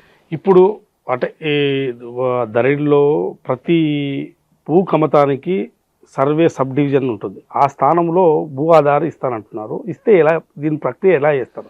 ఇప్పుడు మనకు భూమికి ఏం నెంబర్లు ఉన్నాయి, survey number sub division number ఉంటుంది. సర్వే నెంబర్కి మ్యాప్ ఉంటుంది, కానీ చాలా వరకు సబ్ డివిజన్ నెంబర్లకి మ్యాప్ లేవు. అవన్నీ నోషనల్ సబ్ డివిజన్స్. ఓ 10 ఎకరాల ఒక నెంబర్లో ఉంటే బై 1 బై 2 లేదా బై ఆ ఊ అని రాసుకుంటూ నెంబర్ లేచిన తప్ప వాటికి రికార్డు లేదు. ఇప్పుడు ప్రతి కమతానికి ఒక ప్రత్యేక గుర్తింపు సంఖ్య ఇవ్వాలి అని ఒక నిర్ణయం. ఈ రోజున మీరు ఏ గ్రామం చెప్పి పలానా గ్రామంలో సర్వే నెంబర్ 6 ఏదంటే పట్టదారు ఒక నెంబర్ చూపిస్తాడు, సర్వేయర్ పోతే ఇంకో నెంబర్ చూపిస్తాడు, నాలంటోడు పోయి చూస్తే ఇది కాదు ఇంకో నెంబర్ అని చెప్తుంటాం. దేనికి ఫైనాలిటీ లేదు. కానీ మనం ఈరోజు చూడండి, మనం ఈ స్టూడియోకి వచ్చి మాట్లాడుతున్నాము. ఇక్కడ రావాలంటే మీరు ఒక లొకేషన్ పంపించారు, నేను ఇక్కడ రాగలిగిన. పలానా షామీర్పేట సర్వే నెంబర్ 6 అంటే మీరు పోయి గుర్తుపట్టగలుగుతారా? అది రావాలి అని. అది కనుక వస్తే చాలా వివాదాలు రాకుండా పోతాయి. ఎట్లా జరగాలి అంటే, భూమి కొలవాలి, దానికి లాంగిట్యూడ్ లాటిట్యూడ్ ఫిక్స్ చేయాలి, ఒక కొత్త నెంబర్ ఇవ్వాలి. అది ఇచ్చే ప్రక్రియనే భూ ఆధారు లేదా భూదారు లేదా ఎలా land parcel unique identification number అంటాం. ఇది కేంద్ర ప్రభుత్వం దేశవ్యాప్తంగా తేవాలని ప్రయత్నం జరుగుతుంది. తెలంగాణలో ఆ విధంగా ప్రతి భూకమతానికి ఒక ప్రత్యేక నెంబర్ ఇచ్చే వెసులుబాటు మనం భూభారతి చట్టంలో ఇస్తున్నాం. అంటే మీరు సర్వే నెంబర్ కొడితే మనకు ఆ లొకేషన్ రావాలి అంటే సర్వే నెంబర్ ప్లేస్లో ఇప్పుడు భూధార్ నెంబర్ కొడతాం. సో ఇప్పుడు మనకు సాధారణంగా హోటల్స్ అవి పేర్లు కొడితే మనకు లొకేషన్ వస్తుంది. సో ప్రతి విలేజ్లో ఆ కమతం నెంబర్ కొడితే లొకేషన్ రావాలి. ఈ ప్రక్రియ మీరు చేయబోతున్నాం. దానికి చట్టబద్ధత మనకు భూభారతిలో ఉంటుంది. ప్రతి భూ యజమానికి భూ ఆధార్ ఇస్తామంటున్నారు. అదేవిధంగా ఇప్పుడు సర్వే నెంబర్లతో ఖాతాలతో పట్టా పాస్ పుస్తకాలు ఉన్నాయి. మళ్ళీ అవి ఏమవుతాయి? ఇప్పుడు భూభారతిలో 2 నెంబర్ల గురించి మాట్లాడుతున్నాం. Bhudhaar number, Bhudhaar card. మనం ఇంతకుముందు మాట్లాడుకుందేమో ప్రతి కమతానికి భూధార్ నంబరు. ఒక రైతుకు 4 చోట్ల భూమి ఉంటే 4 నెంబర్లు వస్తాయి. ఇప్పుడు మీకు ఊళ్ళో ఒక 4 చోట్ల పార్సల్స్ ఉన్నాయంటే ఎన్ని కమతాలు ఉంటే అన్ని భూధార్ నెంబర్లు వస్తాయి. అంటే సర్వే సబ్ డివిజన్ నెంబర్ స్థానంలో భూధార్ నెంబర్ వస్తుంది. అది మనం కొత్తగా కొలతలు కొలిసి అక్షాంశాలు రేఖాంశాలు ఫిక్స్ చేసి ప్రతి కమతానికి ఒక నెంబర్ ఇస్తాం. భూధార్ కార్డు ఏంటంటే మీకు ఎన్ని చోట్ల భూమి ఉన్నా ఆ నెంబర్లన్నీ కలిపి ఒక కార్డులో, మనకి ఎట్లయితే ఆధార్ కార్డు ఉందో అట్లాగే భూధార్ కార్డు, ఆ అన్ని కమతాల వివరాలన్నీ కూడా ఒకే కార్డులో వస్తాయి, ఒకటే కార్డులో. దాన్ని మనం భూధార్ కార్డు అంటున్నాం. ఇది పాస్ పుస్తకం స్థానంలో భూధార్ కార్డు. ఇప్పటికైతే పాస్ పుస్తకాలు రద్దు కావు, కానీ పాస్ పుస్తకం ఉన్న ప్రతి వ్యక్తికి భూధార్ కార్డు ఇవ్వాలనే నిర్ణయం ప్రభుత్వం తీసుకుంది. సో పట్టా పాస్ పుస్తకాలకు ఎటువంటి సంబంధం లేదు. ఇది కొత్తగా జారీ అవుతుంటాయి. ఎన్ని పట్టా పాస్ పుస్తకాలు కమతాలు ఉంటాయో భూ ఆధార్ కార్డులో ఉంటాయి. ప్రతి మనిషికి ఒక భూధార్ కార్డు, అసలు అన్ని వివరాలు ఉంటాయి. ఇక్కడ మనం అర్థం చేసుకోవాల్సింది ఏంటంటే ఆధార్ కార్డు ఎట్లానో భూధార్ కార్డు అట్లా మీకు ఎన్ని కమతాలున్నా దాంట్లో నమోదు అయిపోతూ వస్తుంటాయి. ఈ భూధార్ కార్డులో కూడా 2 రకాలు ఉన్నాయి. Temporary Bhudhaar card, permanent Bhudhaar card అని 2 చెప్తుంది భూభారతి చట్టం. పర్మనెంట్ భూధార్ కార్డు ఎప్పుడు వస్తుందంటే మీ భూమిని కొలిసిన తర్వాత, అంటే రీసర్వే జరిగి సర్వే రికార్డు వచ్చిన తర్వాత వచ్చేదేమో పర్మనెంట్ భూధార్, అంటే అలా కొలతలు కూడా వస్తాయి. టెంపరీ భూధార్ కార్డు ఎప్పుడు ఇస్తారంటే ఇప్పుడు ఉన్న రికార్డుల ఆధారంగా మీకు ఏ సమస్య లేకుండా పాత రికార్డు కొత్త రికార్డు టాలీ అయ్యి అన్నీ బాగుంటే ఒక టెంపరీ భూధార్ కార్డు ఇస్తారు. ఈ టెంపరీ భూధార్ కార్డులో కొలతలు ఉండవు, కేవలం రికార్డు ఆధారంగా వస్తుంది. దీనివల్ల ఏమవుతుందంటే టెంపరీ భూధార్ కార్డు ఇవ్వడానికి కారణం ఏంటంటే ఇది ఒక మరో రకమైన భూ రికార్డుల ప్రక్షాళన. మీకు టెంపరీ భూధార్ కార్డు ఇవ్వాలంటే పాత రికార్డు ఏముంది, ధరణి ఏముంది, భూభారతిలో ఏముంది, పాతది ఏముంది అన్నీ వెరిఫై చేస్తే అన్నీ సక్రమంగా ఉంటే ఒక కార్డు వస్తుంది. లేకపోతే కార్డు రాదు అంటే సమస్య ఉన్నట్టు కింద లెక్క. సో రాబోయే రోజులలో ప్రతి భూ యజమానికి ఒక టెంపరీ భూధార్ కార్డు, దీర్ఘకాలికంగా ఒక శాశ్వత భూధార్ కార్డు రాబోతుంది. భూభారతి రికార్డులో ఓన్లీ కంప్యూటర్ ఉంటుందా, మళ్ళీ రికార్డులు అంటే మాన్యువల్గా కూడా రికార్డు రాస్తే ఎట్లా నిర్వహిస్తారు? ఇది చాలా కీలకమైన ప్రశ్న వెంకటరెడ్డి గారు. మనం కొంచెం లోతుగా కూడా ఆలోచించాలి. 2004 వరకు మన భూమి రికార్డులు అన్నీ కాగితాల రికార్డులే. అది పహానీ కావచ్చు, 661B కావచ్చు, అన్ని కాగితాల రికార్డులే. 2004లో అప్పుడు కేంద్ర ప్రభుత్వం ఒక నిర్ణయం ఏం తీసుకుందంటే కాగితాల రికార్డు ఉండొద్దు, కంప్యూటర్ల రికార్డే ఉండాలి, ఒక పాలసీ నిర్ణయం తీసుకొని భూ రికార్డుల కంప్యూటరీకరణ పేరుతో కొన్ని 100 కోట్లు ఖర్చు పెడుతూ అన్ని రాష్ట్రాలలో కాగితాల రికార్డు కంప్యూటర్కి ఎక్కించే ప్రయత్నం జరిగింది. ఎందుకు? తప్పు ఉప్పులు ఉండొద్దు, ట్యాంపరింగ్ జరగకుండా ఉండాలని. ఇప్పుడు అందులో భాగంగా ఈ రోజున మొన్న ధరణి కావచ్చు, ఇప్పుడు భూభారతి కావచ్చు, కంప్యూటర్లోనే ఉంటుంది. కానీ కాగితాలు తప్పు జరుగుతుంది, కంప్యూటర్లో తెచ్చినాం. కంప్యూటర్లో తప్పు జరగట్లేదా? కంప్యూటర్లో ట్యాంపరింగ్ జరగలేదా? మనం ఎన్ని విన్నాం గత 5 ఏళ్ళుగా. నాకు పాస్బుక్ ఉంది, నా పేరు ధరణిలో ఉంది, తెల్లారి మాయమైపోయింది, ఒక కొంత ఎకరం మాయమైపోయింది. ఎట్లా మనం ఏం చెప్పినాం? థంబ్ ఇంప్రెషన్ పెడితే తప్ప మీ రికార్డు మారదు అని ఒక పక్కన అంటూనే రికార్డులు మారుతున్నాయి. మరి కంప్యూటర్లో తప్పు జరిగితే ఎట్లా అని ఒక ఆలోచనతోటి భూభారతి చట్టం ఏమంటుందంటే ప్రతి సంవత్సరం ఒక్కసారి కంప్యూటర్ రికార్డుని ప్రింట్ తీసి సంతకాలు పెట్టి దాచిపెట్టాలి అంటుంది. కట్ ఆఫ్ డేట్ ఏంది? డిసెంబర్ 31 మధ్యరాత్రి కట్ ఆఫ్. డిసెంబర్ 31 మధ్యరాత్రి 12 గంటలకి రికార్డులో ఏది ఉంటే అది ఫీజు అవుతుంది. దాన్ని మనం ప్రింట్ తీసి ఒక కాపీ దాచిపెడతాం.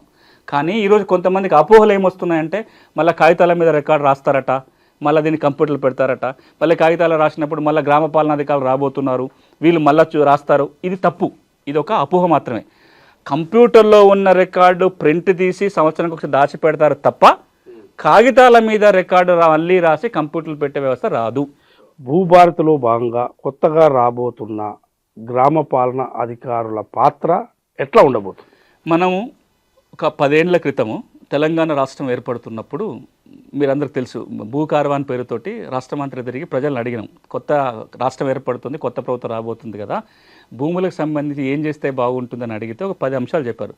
అలా అతి ప్రధానమైనది ఊరికొక అధికారి ఉండాలి, వాడు మా ఊళ్ళో ఉండాలి, అట్లా సగం సమస్యలు మా దగ్గర తీరిపోతాయని ప్రజల అభిప్రాయం. కానీ ఏదో ఒక కారణంతో ఆ వ్యవస్థ పూర్తిగా రద్దయిపోయింది 2020లో. ఇప్పుడు కూడా అందరూ ఏం కోరుకుంటున్నారంటే గ్రామంలో భూ పరిపాలన ఒక వ్యక్తి లేకపోతే చాలా నష్టం జరుగుతుంది. అది ప్రభుత్వ భూముల రక్షణ కావచ్చు, దరఖాస్తు పెట్టుకోవాలంటే పక్కన ఒక మనిషి లేకపోవడం కావచ్చు, చాలా కారణాలతోటి ఈ రోజున ప్రభుత్వం బలంగా నమ్మేది, ప్రజల అభిప్రాయం కూడా ఏంటంటే భూములను చూసే వ్యక్తి కూడా ఊళ్ళో ఉండాలి అనే ఆలోచనతోటి ప్రభుత్వం ఒక నిర్ణయం తీసుకొని గ్రామ పాలనా అధికారి పేరుతోటి మళ్ళీ గ్రామ స్థాయిలో భూ పరిపాలన చూసే వ్యక్తిని తేబోతున్నారు. ఆ ప్రక్రియ జరుగుతుంది. రాబోయే కొద్ది కాలంలో 10,954 రెవెన్యూ గ్రామాలు ఉన్నాయి. ప్రతి గ్రామంలో ఒక పాలనాధికారి రాబోతున్నాడు. ఇలా పాత్ర ఏముంటుందంటే 2-3 అంశాలు. ఒకటి ప్రభుత్వ భూములు, ఇతర భూముల రక్షణ. రెండోది భూభారతి చట్టం కింద చాలా అంశాలలో నోటీసులు ఇవ్వాల్సి వస్తుంది. ఎంక్వైరీ చేయాలి, నోటీసులు ఇవ్వాలి. ఆ నోటీసులని పార్టీలకు అందియటం కావచ్చు, తేదీలు చెప్పటం కావచ్చు, ఇప్పుడు రెవెన్యూ రికార్డుల నిర్వహణ చేయాలి అంటే ఆన్లైన్ రికార్డులను సరిగ్గా ఉన్నాయా లేదా చూడటం కావచ్చు. అంటే గ్రామ స్థాయిలో రెవెన్యూ పరిపాలన, భూ పరిపాలన చూడడం కోసం ఈ గ్రామ పాలన అధికారులు పనికొస్తారు. వాళ్ళ ద్వారా తప్పు జరగకుండా ఉండడం కోసం మాన్యువల్ రికార్డు ఏది ఉండదు, వాళ్ళ మీద అజమాయిషి ఉంటుంది. గౌరవ ముఖ్యమంత్రి గారు ఈ భూభారతి చట్టాన్ని లాంచ్ చేసి ఒక మాట అన్నారు, ప్రతి వ్యవస్థలో తప్పు చేసే వాళ్ళు ఉన్నారు, ఆ వ్యవస్థ అవసరం లేదో చూసుకుంటాం, తప్పు చేసే వాళ్ళని శిక్షిస్తాం తప్ప వ్యవస్థని రద్దు చేయకూడదు అని వారు అభిప్రాయం చెప్పారు. కాబట్టి ఈ రోజున భూ పరిపాలన చూసే వ్యవస్థ అవసరం ఉంది, ఆ వ్యవస్థ రాబోతుంది. దీని ద్వారా భూ సమస్యల సత్వర పరిష్కారానికి ఒక మార్గం ఏర్పడబోతుంది. భూ రికార్డుల సమస్యలకు కోర్టుకు వెళ్ళాల్సిన అవసరం లేదు అని అంటున్నారు. సో మరి భూభారతి చట్టంలో దీని పరిష్కారానికి ఎలాంటి అప్పీల్ వ్యవస్థ ఉన్నది? ఇప్పుడు ధరణి చట్టం వచ్చేంత వరకు రికార్డులో తప్పులు ఉంటే రెవెన్యూ యంత్రాంగమే పరిష్కారం చేయాలి, అప్పీల్ వ్యవస్థ అక్కడే ఉండాలి. యాజమాన్య హక్కుల వివాదం, ఓనర్షిప్ డిస్ప్యూట్ అంటాం, ఆ భూమి నీదా నాదా అనే కొట్లాట వస్తే సివిల్ కోర్టుకు వెళ్ళాలి. ధరణి వచ్చినాక ఏమైందంటే కేవలం ఓనర్షిప్ డిస్ప్యూట్ మాత్రం కాదు, రికార్డులు జరిగిన పొరపాట్లు కూడా కోర్టుకు వెళ్ళాల్సిన పరిస్థితి ధరణి కల్పించింది. మీరు 2020 నుంచి ఈ రోజు వరకు సివిల్ కోర్టుల కేసుల సంఖ్య ఒకసారి పరిశీలించి చూడండి. తెలంగాణ రాష్ట్రంలో ఉన్న సివిల్ కోర్టులలో ధరణి రాకముందు ఎన్ని కేసులు ఉండేటివి, ధరణి వచ్చిన తర్వాత కేసులు ఎన్ని ఉన్నాయి? సింపుల్, నాకున్న అభిప్రాయం, నాకున్న ఇన్ఫర్మేషన్ ప్రకారం కూడా ఒకప్పుడు ఒక సివిల్ కోర్టులో రోజుకు 1-2 టైటిల్ సూట్స్ పడితే చాలా ఎక్కువ కింద లెక్క.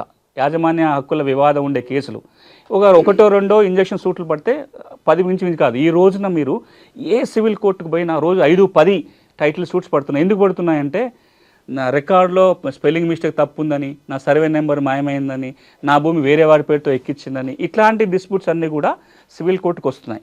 ఇప్పుడు భూభారతి చట్టం ఏమంటుందంటే చాలా స్పష్టంగా చట్టంలో పేర్కొన్న మాట, భూమి యాజమాన్య హక్కుల వివాదం ఉంటేనే కోర్టుకు వెళ్ళాలి. రికార్డులో తప్పులుంటే రికార్డు ప్రభుత్వమే నిర్వహిస్తుంది కాబట్టి ప్రభుత్వ అధికారులే వాటిని పరిష్కరిస్తారు అని చెబుతూ, ఏంటి అప్పీల్ వ్యవస్థ? 2 అంచెల అప్పీల్ వ్యవస్థ ఉంది. మ్యూటేషను ఇటు తహసీల్దారు అటు ఆర్డీఓ చేస్తున్నాడు కాబట్టి తహసీల్దారు చేసిన మ్యూటేషన్ మీద అభ్యంతరం ఉంటే ఆర్డీఓకి ఒక ఫస్ట్ అప్పీలు, కలెక్టర్కి సెకండ్ అప్పీలు. ఆర్డీఓ చేసిన మ్యూటేషన్ మీద అభ్యంతరాలు ఉంటే కలెక్టర్కి ఫస్ట్ అప్పీలు, జిల్లా స్థాయిలో ల్యాండ్ ట్రిబ్యునల్ రాబోతుంది, ల్యాండ్ ట్రిబ్యునల్కు వెళ్ళడానికి అవకాశం కల్పిస్తుంది. అంటే ఒక 2 అంచెల అప్పీల్ వ్యవస్థ రెవెన్యూ యంత్రాంగంలో ఉంటుంది. ఒక్క మాట మనం అర్థం చేసుకోవాల్సింది, ఈ రికార్డు ఎవరు రాస్తున్నారు? ప్రభుత్వ అధికారులు రాస్తున్నారు. ఎందుకు రాస్తున్నారు? ప్రభుత్వ లెక్కల కోసము, ప్రభుత్వం ఇచ్చే బెనిఫిట్లు అందించడానికి కోసం రాస్తున్నారు. ఈ రికార్డులో ఉన్నంత మాత్రాన నేను ఓనర్ అని గ్యారంటీ కాదు కదా, ఇంకా అట్లాంటి చట్టాలు లేవు.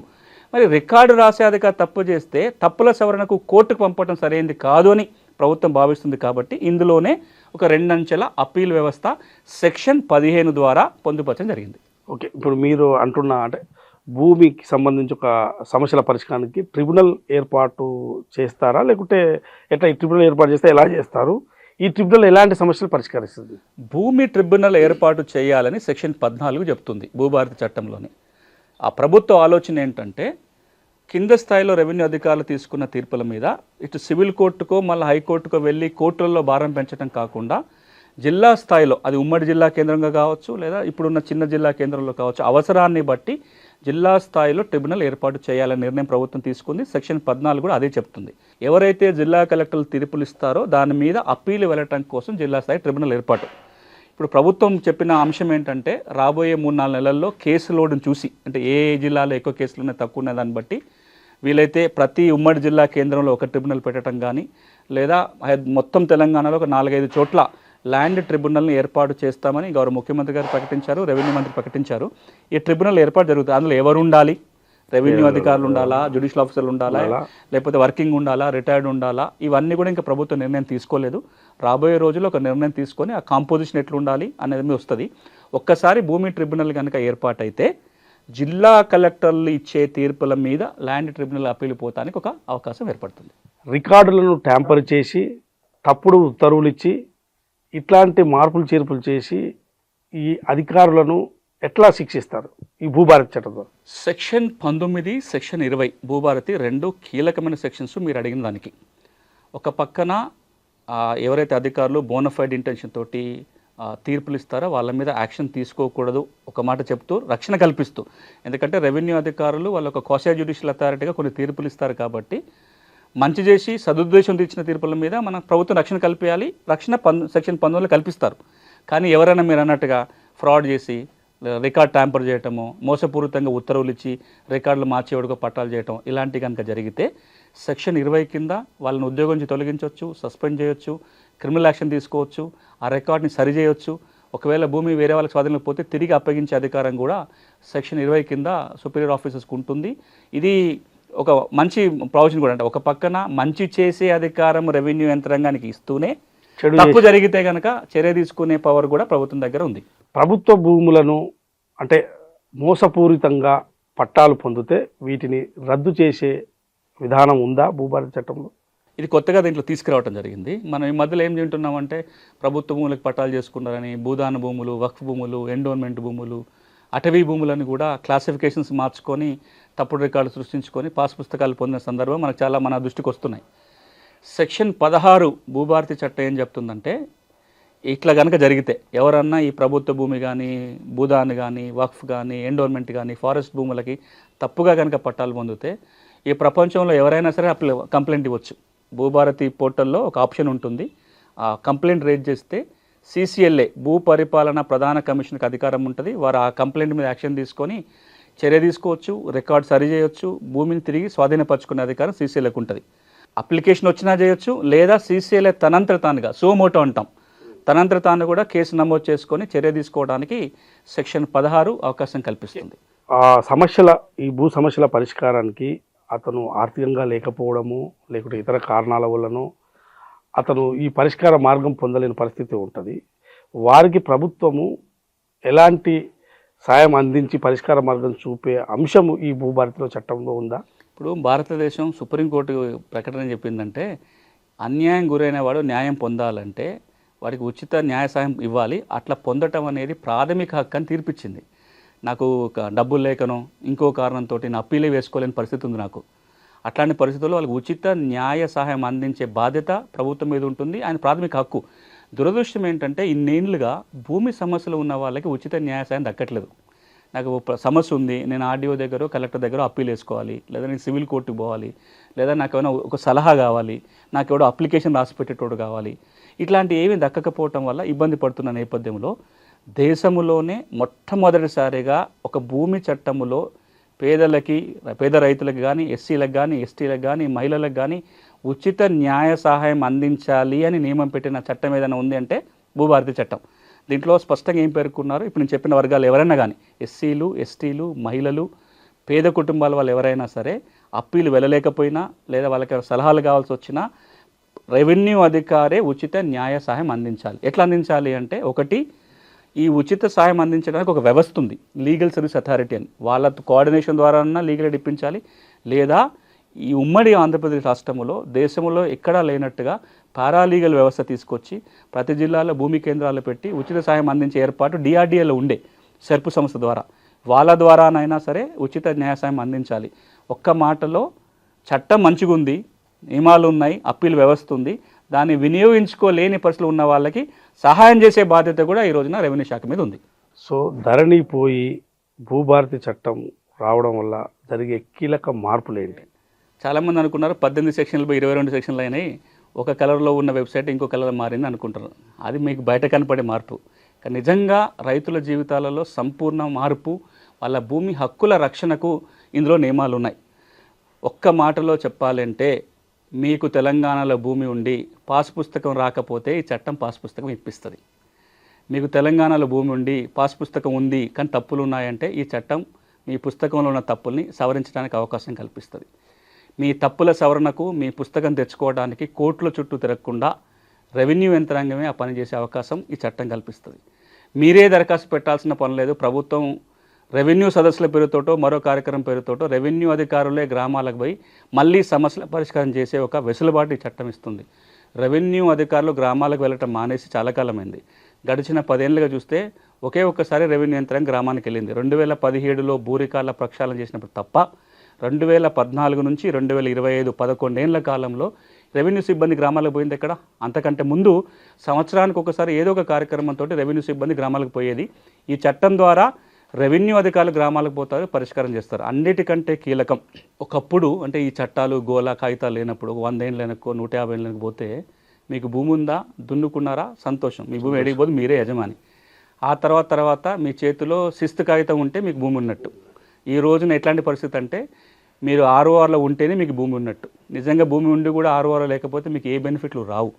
భూభారతి చట్టం ఏమంటుందంటే తెలంగాణలో భూమి ఉన్న వాళ్ళ ప్రతి వ్యక్తి పేరు రికార్డులో వస్తుంది, రికార్డులో ఉన్న వాళ్ళందరికీ పాస్బుక్ వస్తుంది. మీ భూములకి భద్రత కల్పించే ఏర్పాటు భూభారతి ద్వారా జరిగింది.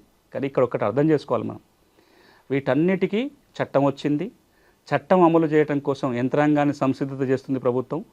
చట్టాన్ని ప్రజలకు తెలియజెప్పే ప్రయత్నం కూడా చేస్తుంది. అది ఇంకా చాలా కీలకమైన అంశం. చట్టాన్ని ప్రజలకు చెప్పాలని కూడా చట్టంలో రాసిపెట్టాం.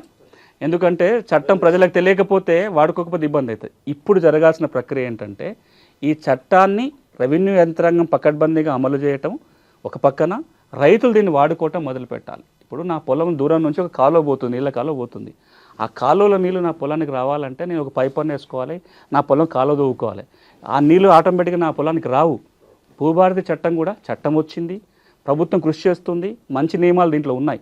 దీన్ని వినియోగించుకొని నేను లబ్ధి పొందాలంటే నేను కూడా కొంత తెలుసుకోవాలి, నేను కూడా అడగటం మొదలు పెట్టాలి. మామూలుగా పోయి తహసీల్దార్ని అడగటం వేరు. ఇప్పుడు మనం మాట్లాడిన అంశాలను కనుక చెప్పి పలానా సెక్షన్ ప్రకారం నాకు ఈ సమస్య తీర్చాలని అడిగితే కనుక ఫలితాలు వస్తాయి. సో నేను తెలంగాణ రైతాంగానికి విజ్ఞప్తి ఏంటంటే ఓ చట్టం వచ్చింది, ఓ మంచి చట్టం వచ్చింది, దీన్ని వినియోగించుకొని హక్కుల చిక్కుల నుంచి బయటపడే ప్రయత్నం చేయాలి. సో ఓవరాల్గా ఈ భూభారతి చట్టం అమలు చేయడానికి ప్రభుత్వం ఎలాంటి చర్యలు తీసుకుంటుంది? ఇప్పటి వరకు 14వ తారీఖున చట్టం అమల్లోకి వచ్చింది. ఏప్రిల్ 14 అంబేద్కర్ గారి జయంతి సందర్భంగా చట్టం అమల్లోకి వచ్చింది. 2 చర్యలు ఇప్పుడు కొనసాగుతున్నాయి. ఒకటి, చట్టాన్ని రైతుకు చెప్పే ప్రయత్నం జరుగుతుంది. మండల కేంద్రాలలో కలెక్టర్ల ఆధ్వర్యంలోనే అవగాహన సదస్సులు ఏర్పాటు జరిగి చట్టం చెప్తున్నారు. గౌరవ ముఖ్యమంత్రి గారు పర్సనల్గా ఆదేశాలు ఇచ్చారు. ప్రతి జిల్లా కలెక్టరు మండల స్థాయిలో జరిగే సదస్సుకు వాళ్ళు స్వయంగా వెళ్ళటం కాదు, అక్కడ ఉండి ఓ ప్రొజెక్టరో బోర్డో పెట్టుకోవాలి, చట్టాన్ని కలెక్టర్లే చెప్పాలని ఆదేశాలు ఇచ్చారు.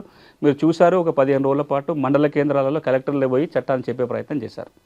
దానికి తోడుగా ఆన్లైన్లో ఇబ్బంది ఉన్న వాళ్ళు దరఖాస్తు పెట్టేదాకా మనం ఎందుకు చూడాలి, మనమే అంటే ప్రభుత్వమే గ్రామాలకు వెళ్ళి దరఖాస్తులు తీసుకోవాలి అనే ఒక ఆలోచనతోటి రెవెన్యూ సదస్సులు నిర్వహించాలని నిర్ణయం తీసుకొని 4 మండలాల్లో పైలట్ కార్యక్రమం పూర్తయింది. ఇప్పుడు 28 మండలాలలో జిల్లాకు ఒక మండలం చొప్పున పైలట్ కార్యక్రమం నడుస్తుంది.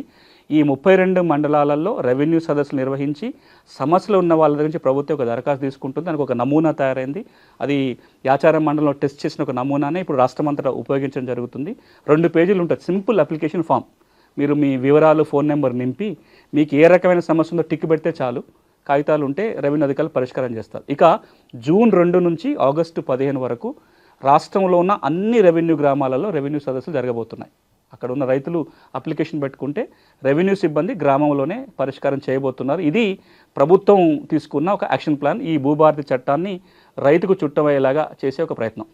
భూ సమస్యల పరిష్కారానికి రెవెన్యూ సదస్సులు నిర్వహిస్తామంటున్నారు. ఎప్పటి నుంచి నిర్వహిస్తారు? సమస్యలు ఎట్లా పరిష్కరిస్తారు? ఇప్పుడు మనం ఇంతకుముందు మాట్లాడుకున్నట్టుగా ఇప్పుడు పైలట్ జరుగుతుంది. 4 మండలాల మొదటి పైలట్ 15 రోజులు అయిపోయింది. 28 మండలాలు, జిల్లాకు ఒక మండలం పైలట్ మే నెల అంతా జరుగుతుంది. జూన్ 2 నుంచి ఆగస్టు 15 వరకు రాష్ట్ర వ్యాప్తంగా అన్ని రెవెన్యూ గ్రామాలలో రెవెన్యూ సదస్సు జరుగుతుంది. ఈ రెవెన్యూ సదస్సులో జరిగే ప్రక్రియ ఏంటంటే ఒక 2 పేజీల దరఖాస్తు నమూనా తయారై అన్ని జిల్లాలకు పంపడం జరిగింది.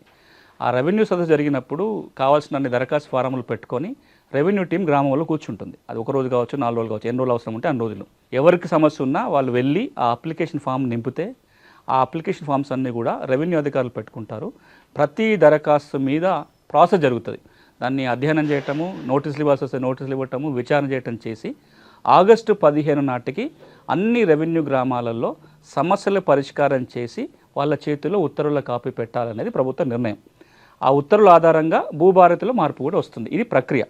మామూలుగా అయితే ఆన్లైన్లో దరఖాస్తు పెట్టుకోవాలి, ప్రక్రియ చేయాలి. ఇప్పుడు ఆన్లైన్లో పెట్టడం కాకుండా ఇది మాన్యువల్గా పెట్టే అవకాశం, ఎందుకంటే రైతుకి ఇది ఈజీగా ఉంటుంది కాబట్టి. రెండోది, మీరు ఆన్లైన్లో దరఖాస్తు పెట్టుకుంటే 1000 రూపాయలు ఫీజు కట్టాలి.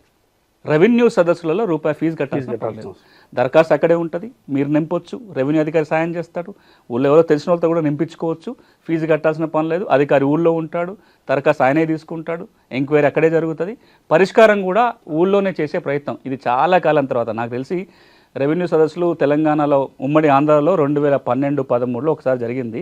మళ్ళా 13 ఏళ్ళ తర్వాత మళ్ళీ రెవెన్యూ సదస్సులు ఇప్పుడు జరగబోతున్నాయి. కొన్ని చోట్ల జరుగుతున్నాయి, మిగతా చోట్ల జరుగుతాయి. మాన్యువల్ ప్రక్రియ ద్వారా పరిష్కారం చేసి అవే భూభారతికి ఎక్కుతాయి. భూభారతి చట్టం తెచ్చే ముందు యాచారం మండలంలో పైలట్ ప్రాజెక్టుగా మీరు చేశారు. అక్కడ మీకు అక్కడ ఉన్న అనుభవాలు ఏంటి అసలు, ఏమి దృష్టికి వచ్చాయి అనుభవాలు ఏంటి అసలు? గౌరవ రెవెన్యూ మంత్రి గారు వారి అనుమతితోటి వారు అడిగితే మేము ఒక ప్రతిపాదన పెట్టాము.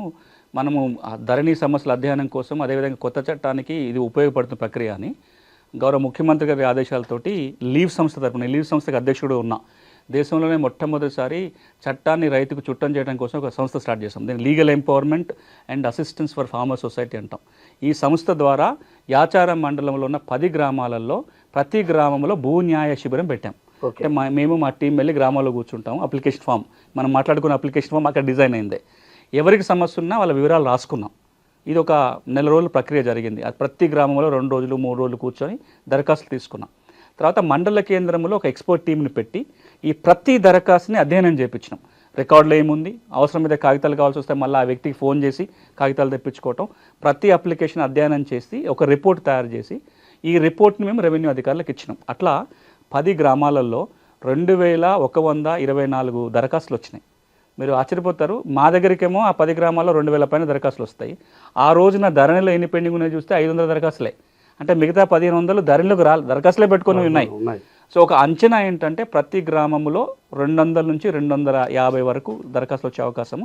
అక్కడ అనుభవం ఏంటంటే మనం అనుకున్నట్టుగా అప్పుడు ప్రభుత్వం చెప్పినట్టుగా ఊరికి 4-5 సమస్యలు లేవు, 200-300 సమస్యలు ఉన్నాయి. నెంబర్ 1 ఉన్న సమస్యలు చాలా వాటికి సాదాబాయినామా సమస్యలు కావచ్చు, పుస్తకాలే రాలేదనే సమస్యలు కావచ్చు, ధరణికి ఎక్కినంగానే తప్పులు ఉన్న సమస్యలే దాదాపు 70-80% ఉన్నాయి. ఇవన్నిటిని కూడా గ్రామ స్థాయిలో చట్టం మార్చుకొని పరిష్కారం చేయగలిగే సమస్యలే.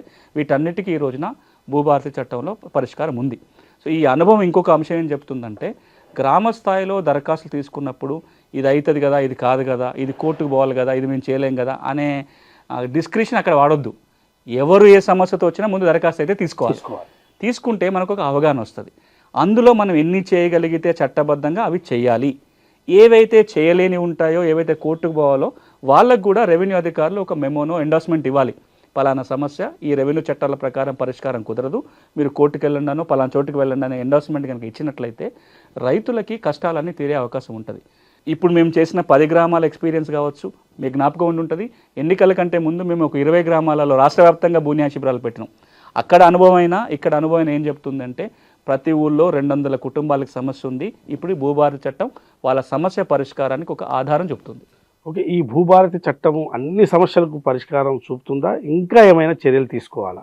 భూభారతి చట్టం కూడా పోయినసారి ప్రభుత్వం చేసిన ఒక పొరపాటు ఏంటంటే, అప్పుడు చట్టం తీసుకొచ్చేటప్పుడు అన్ని సమస్యలకు ఇదే పరిష్కారం, కొత్త రెవెన్యూ చట్టం వస్తుంది, అన్ని చట్టాలు పోతున్నాయి, కొత్త చట్టం వస్తుంది, ఈ చట్టం కింద అన్ని సమస్యలు పరిష్కారం అవుతాయి అని అప్పుడు చెప్పారు. ఇప్పుడు అట్లా చెప్పట్లా.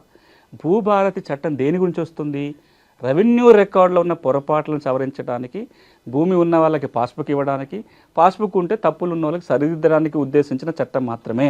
ఈ సమస్యలన్నిటికీ పరిష్కారం దొరుకుతుంది. తెలంగాణ రాష్ట్రంలో ఒక 80% సమస్యలు 6 వారి పరిధిలో ఉంటాయి. ఈ 80% సమస్యలకి భూభారతి చట్టం పరిష్కారం చూపిస్తుంది. ఇది కాకుండా ఇంకొక 20% సమస్యలు వేరు ఉంటాయి. అసైన్మెంట్ భూముల అమ్మకాలు కొనుగోలు కావచ్చు, లేకపోతే గిరిజన ప్రాంతాల్లో ఎల్టీఆర్ సమస్యలు కావచ్చు, అటవీ పోడు భూముల సమస్యలు కావచ్చు, ఇనాం భూములకు ఓవర్సీలు కావచ్చు, పీటీలకు 3080 కావచ్చు. ఇవన్నీ వేరు చట్టాల పరిధిలో వస్తాయి. నేను మొదట్లో అన్నట్టుగా ఈ 20% సమస్యలు కూడా తీరాలి అంటే మిగతా చట్టాల్లో మార్పులు చేసుకుంటూ సమగ్రంగా ఒక భూమి చట్టాన్ని చేసుకునే ప్రయత్నం ప్రభుత్వం చేయాలి. 2016లో ఒక గోల్డెన్ ఆపర్చునిటీ తెలంగాణ ప్రభుత్వానికి వచ్చి ఉండే చట్టాలు సవరించుకోవడం. ఎందుకంటే తెలంగాణ రాష్ట్రం ఏర్పడినప్పుడు స్టేట్ రీఆర్గనైజేషన్ చట్ట ప్రకారము ఉమ్మడి రాష్ట్రంలో చేసిన చట్టాలు తెలంగాణకి 2 సంవత్సరాలకే వ్యాలిడ్గా ఉంటాయి. 2 సంవత్సరాల లోపల చట్టం మార్చుకోవటము, కొత్త చట్టం తీసుకోవటం, మార్పులతో అడాప్ట్ చేసుకోవడం చేయాలి. 2016 జూన్ 2 నాటికి కొన్ని చట్టాలు మార్చుకోవడానికి అవకాశం ఉన్నా అప్పుడు ప్రభుత్వం ఏం చేసిందంటే అన్ని చట్టాలను పేరు మార్చుకొని మొత్తం అడాప్ట్ చేసుకున్నారు. ఈ చట్టాన్ని సవరించుకునే ప్రయత్నం జరగాలి. కేవలం ఒక 6వ చట్టం మాత్రమే మారింది. ఇప్పుడు ప్రభుత్వం కనుక మిగతా భూమి చట్టాలలో కూడా కొంచెం సవరణ తీసుకొచ్చి అన్ని చట్టాలు కలిపి ఒక సింగిల్ చట్టం చేసి రెవెన్యూ అడ్మినిస్ట్రేషన్ని గ్రామ స్థాయి నుంచి రాష్ట్ర స్థాయి వరకు కనుక పటిష్టం చేయగలిగితే మిగతా 20-30% సమస్యలను కూడా 1 సంవత్సరం 2 సంవత్సరాల కాలంలో పరిష్కారం చేయొచ్చు. ఇప్పటికే రెవెన్యూ మంత్రి గారు ఒక ప్రకటన చేశారు. 6వ చట్టం తేవటం కాదు, రాబోయే రోజుల్లో కొత్త రెవెన్యూ చట్టం తేవాలని తెస్తామని అసెంబ్లీలో చెప్పారు. కాబట్టి అది జరిగితే మిగతా సమస్యలు కూడా పరిష్కారం దొరుకుతుంది. భూభారతి చట్టం రైతుకు నిజమైన చుట్టం కావాలి అంటే ఇంకా ఏం చేయాలి? 2 జాగ్రత్తలు తీసుకుంటే చాలు. ఒకటి, ఈ చట్టం ప్రతి రైతుకు తెలియాలి. 64 లక్షల మంది పట్టాదారులు ఉన్నారు, భూమి పాస్బుక్లు ఉన్నారు. 64 లక్షల మంది రైతుల కన్నా భూభారతి చట్టాన్ని తెలిసేలాగా చేయాలి. ఇది ఇప్పుడు మీరు చేస్తున్న ప్రయత్నం అదే. ఇది ప్రతి రైతు కనుక చేరితే ఒక పరిష్కారం దొరుకుతుంది. 2, రైతు రెవెన్యూ కార్యాలయానికి వచ్చే బదులు రెవెన్యూ కార్యాలయం రైతు ముంగిటికి వెళ్ళాలి. ఇప్పుడు జూన్ 2 నుంచి ఆగస్టు 15 దాకా చేసి అక్కడితో ఆపకుండా ప్రతి 6 నెలలకు ఒకసారి కనీసం ఏదో ఒక కార్యక్రమం పేరుతోటి రెవెన్యూ అధికారి 6 నెలలకు ఒకసారో సంవత్సరానికి ఒకసారో రెవెన్యూ సిబ్బంది కనుక గ్రామాలకు పోగలిగితే బ్రహ్మాండంగా చాలా సమస్యలు గ్రామంలో పరిష్కారం చేయొచ్చు. ఇది 2వది. ఇక 3వది, రాష్ట్ర ప్రభుత్వం గ్రామ పాలనా అధికారుల వ్యవస్థ తేబోతుంది, రిక్రూట్మెంట్ జరుగుతుంది. వాళ్ళకి సమగ్రమైన శిక్షణ, వాళ్ళ మీద ఎప్పటికప్పుడు అజమాయిషీ చేయగలిగితే 100% సమస్యలు మన గ్రామ స్థాయిలోనే పరిష్కారం చేయొచ్చు. ఇక చివరిగా ఎంత మంచి చట్టం ఉన్నా ఆ చట్టం ఎలా అమలు జరుగుతుందని ఎప్పటికప్పుడు అన్ని స్థాయిలో సమీక్ష జరగాలి. కింద తహసీల్దార్ దగ్గర నుంచి పైన ఉన్న సీసీఏల దాకా ఆ సమీక్ష చేసుకుంటూ పోయినట్లయితే డెఫినెట్గా మంచి జరుగుతుంది. థ్యాంక్ యూ సునీల్ గారు. ఇవాళ భూభారతి చట్టము ఏ విధంగా రైతులకు ఉపయోగపడుతుందనే అంశం పైన ఇది అవేర్నెస్ తేవడానికి ఈ ప్రత్యేక ఇంటర్వ్యూ. ఎందుకంటే ఈ చట్టంలో భాగస్వామైన భూమి సునీల్ గారు, అదేవిధంగా రైతు కమిషన్ మెంబర్, ఆయన ఈ చట్టం మొత్తం పూర్తిగా ఎట్లా ఉండాలి, రైతులకు ఏ విధంగా ఉపయోగపడాలి, ముందస్తుగా పైలట్ ప్రాజెక్టుగా ఒక యాచార మండలం చేయడంతో పాటు రాష్ట్ర వ్యాప్తంగా కూడా రైతులకు ఉన్న భూ సమస్యలు ఏమున్నాయో అవన్నీ క్రోడీకరించి ఈ సమస్యకు పరిష్కారం చూపాలని చెప్పి ఇవాళ భూభారతి చట్టం తీసుకొచ్చారు. ఈ భూభారతి చట్టం తేవడం వల్ల అందరికీ పరిష్కారం అవుతుంది.